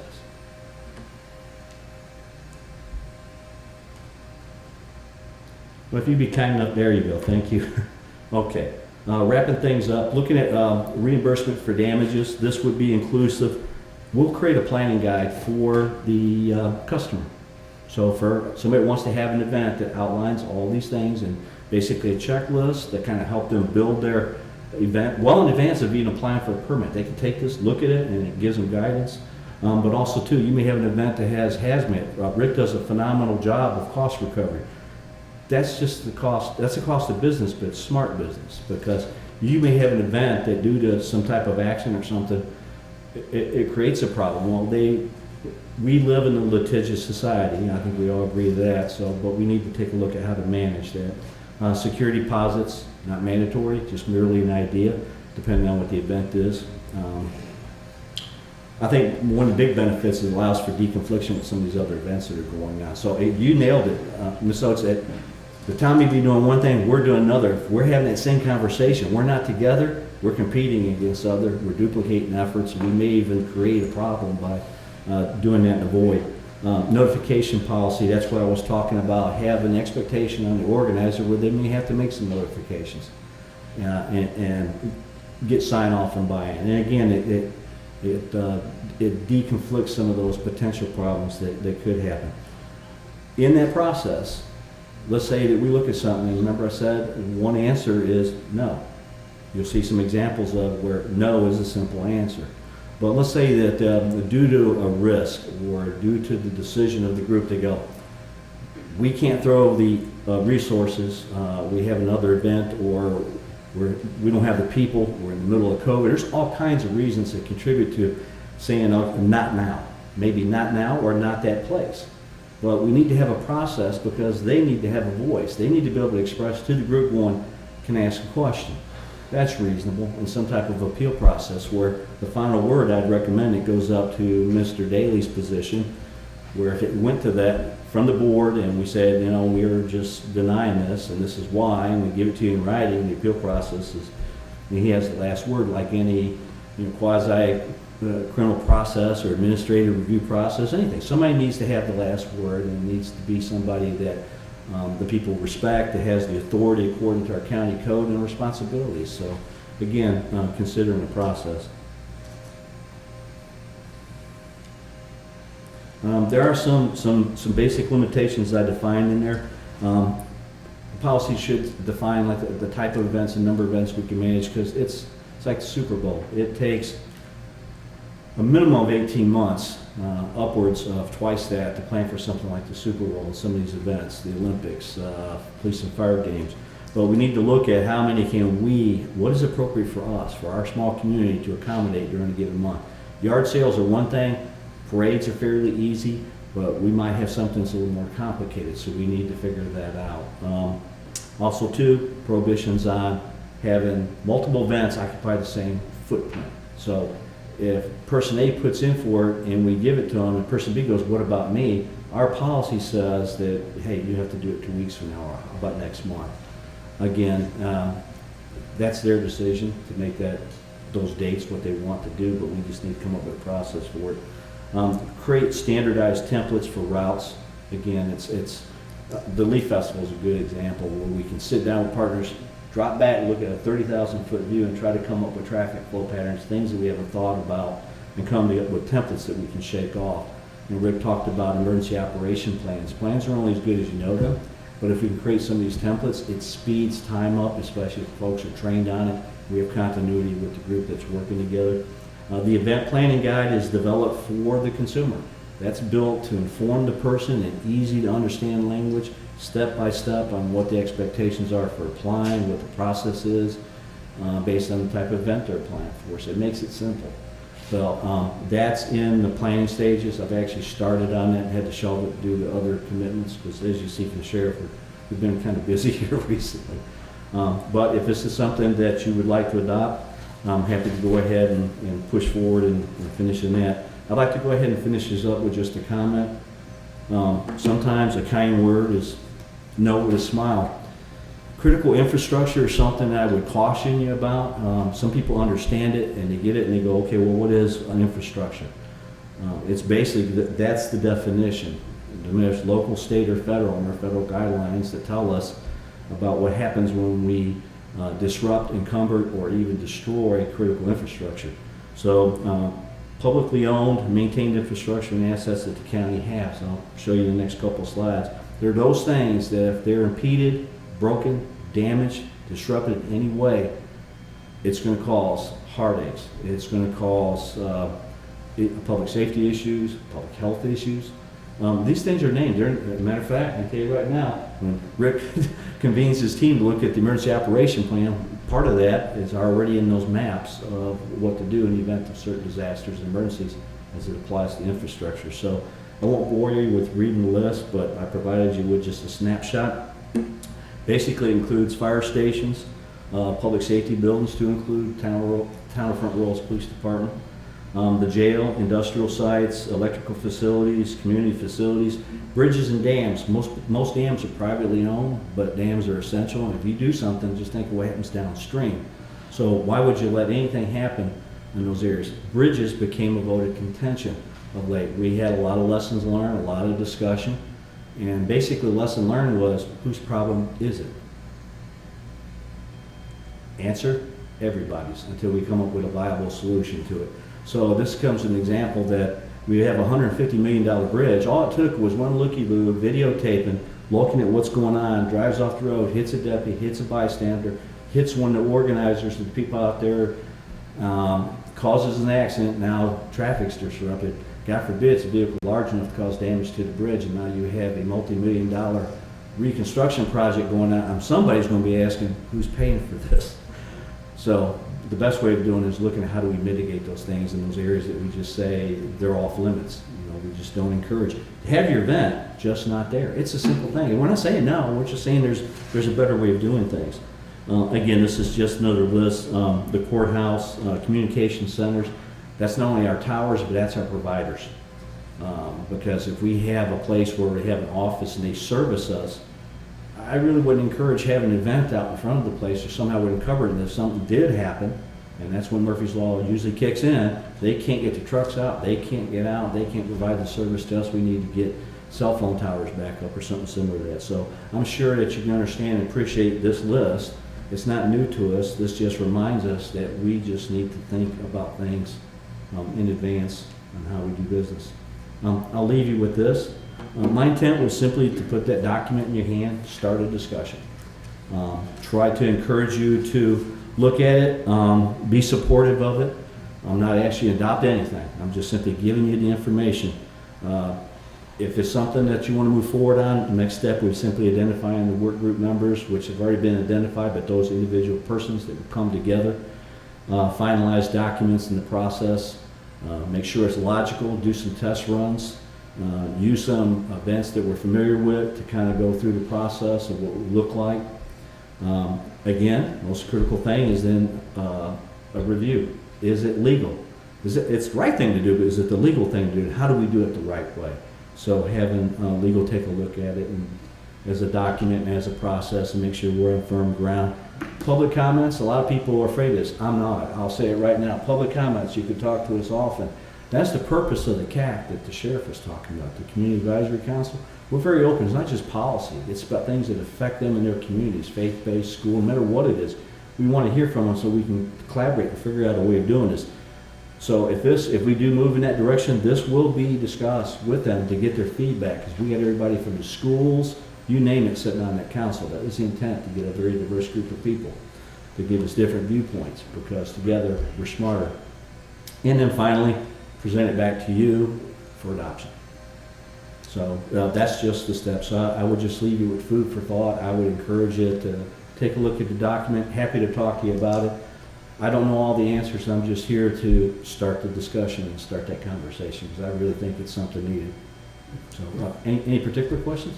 If we agreed with something other like this, and with the town, of course, do you have a timeline to how long it would take you to start from now until you're kind of ready to go? Well, to pull the trigger on really is dependent on people's meeting schedules, but I can tell you right now, I can give you probably an 85-90% solution on paper. It's a matter of getting people together to talk through it. Because, like for example, I wouldn't speak for Public Works. I wouldn't want them speaking for law enforcement, because they don't know the things we know, nor do I know theirs. They may have some unique perspectives. So those conversations, I would say we've got people that are spot on point. If we guide that conversation with the expectations, we can manage it. You know, that's what I do at the sheriff's office. I act as the chief of staff, and we talk to division heads. We get stuff moving, and really that's just the conversation. It just needs to be focused. We can agree to disagree, but I think we start at the county level, then we engage them, because unless we have our game plan down and it makes sense to us, we can't sell it to anybody else. They're just going to say, how do we know this works? So I So it would sounds say, like to me you're baselining everything. so I would say we can probably, if you were to say, hey Jeff, go ahead and move forward with getting this group together and start that discussion. Of course, for holidays, I would say inside of 45, 60 days, I think we can finish this. I mean, I really do think that's reasonable based on people's availability to meet. We can make corrections and adopt templates and things like that. Some of those things we can do as we grow. We're looking at the policy and the guide, and does it make sense, and is it legal? So the legal review coming in, I can't speak for her and our county attorneys, because I know they're very busy with a lot of stuff we put on them. But I think we can easily finish our conversation if I get the right people in the right room, on the bus, in the right seats, going down the road, probably inside of a month. So I'd say give us 45 days because of the holidays, that we could probably, because not much is going to happen between now and the end of the year. So we're kind of ahead of the curve of special events and springtime activities and such, except for maybe Christmas parades. Those are easily managed, but we do them well. So we have people looking at that, the major has sent this, and we've got the departments looking at it Already? already. Okay. We wanted you to be aware of seeing what it is, and you see things in there you want to mark up and bring back, give them to the major, or give them to Caitlin, or give them to me or somebody, and we'll get them back to him. Do you have the two pieces on email or something that you could send them to us? Yes, I could. I would ask, just use me as your point of contact. Sure. What I'll do tomorrow is I will resend this out. I could actually well, this PowerPoint's available too, but I can resend the document out to our stakeholders, ask them for peer review, set a date for response, and say we'd like to get together in person to kind of talk through this.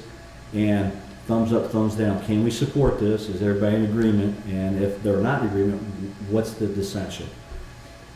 But you lost 2 meetings in December, so you only have 1. So you won't see this before January, because we have things for you to do next week. No. And then we have some things in December, and we've only got 1 meeting to do them in, so it's gonna have to be January before you see this. Major Driscoll, I know that it's not a special event, but the October this year was horrendous. There was emergency issues. I had people calling me saying I manage a nursing home and the traffic is so backed up that should we have an emergency, I don't know how anybody's going to get in here. So I know this isn't specific to that because nobody actually gets a permit to invite our friends from the east to come look at the leaves. But would this encompass maybe working with the town to develop a traffic pattern, maybe reroute or detour or some sort of solution that would, because we want them here. But we don't want them to be miserable. Well, I can give you an answer to that right now. Lieutenant Moomaw put together an operational plan in cooperation with the town. The challenge, I asked him afterwards, I said, when we do the after-action review of this, let's not just do it like we normally do. Let's ask, what questions did we not ask? Who's not in this room we need to talk to? And let's pull back and look at a bigger picture. Because you look at the traffic patterns that come in, we're talking, they come from all points, not just, east traveling westbound. They're coming from the south, they're coming from the north. We got people coming from all over the place. So it's really kind of talking to VDOT, but that's like authorities up on 66. We need to define authorities and come up with maybe a better way of managing that. Part of it's communication. The other part is how do we manage the traffic?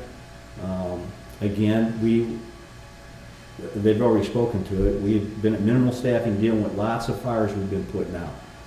Not that this was not a priority, but it's very difficult to manage that and do a better job when you don't have the people or the infrastructure. The roadways are small and it's a fun. It was You get a lot of traffic, because I can tell you one particular Saturday, the traffic was backed up on 66 almost all the way to Gainesville that first weekend coming in. It was, and it was gridlock in town. And even on the back streets. Yeah, so we've already started that conversation, so I know I'm going to talk with the lieutenant in patrol and also with Captain Holzbauer so we can get together and have a good, healthy discussion on this. Some people are going to say, well, there's nothing you can do.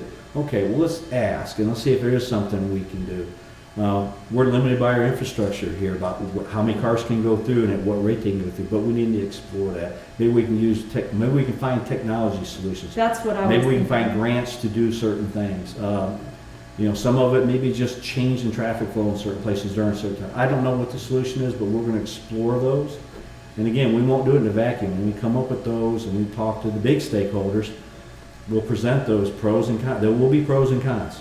We can expect there. People going, hey, that's great, but when you do that, this is the effect of that. So there's always some type of tertiary effect, a cascading effect of things. So. Well, unintended consequences, Yes, no matter ma'am. what So you do. we're already considering that. We already want to have that discussion because we want to try to, we don't want to have to experience that. If we can fix it, we want to try to fix what we can fix.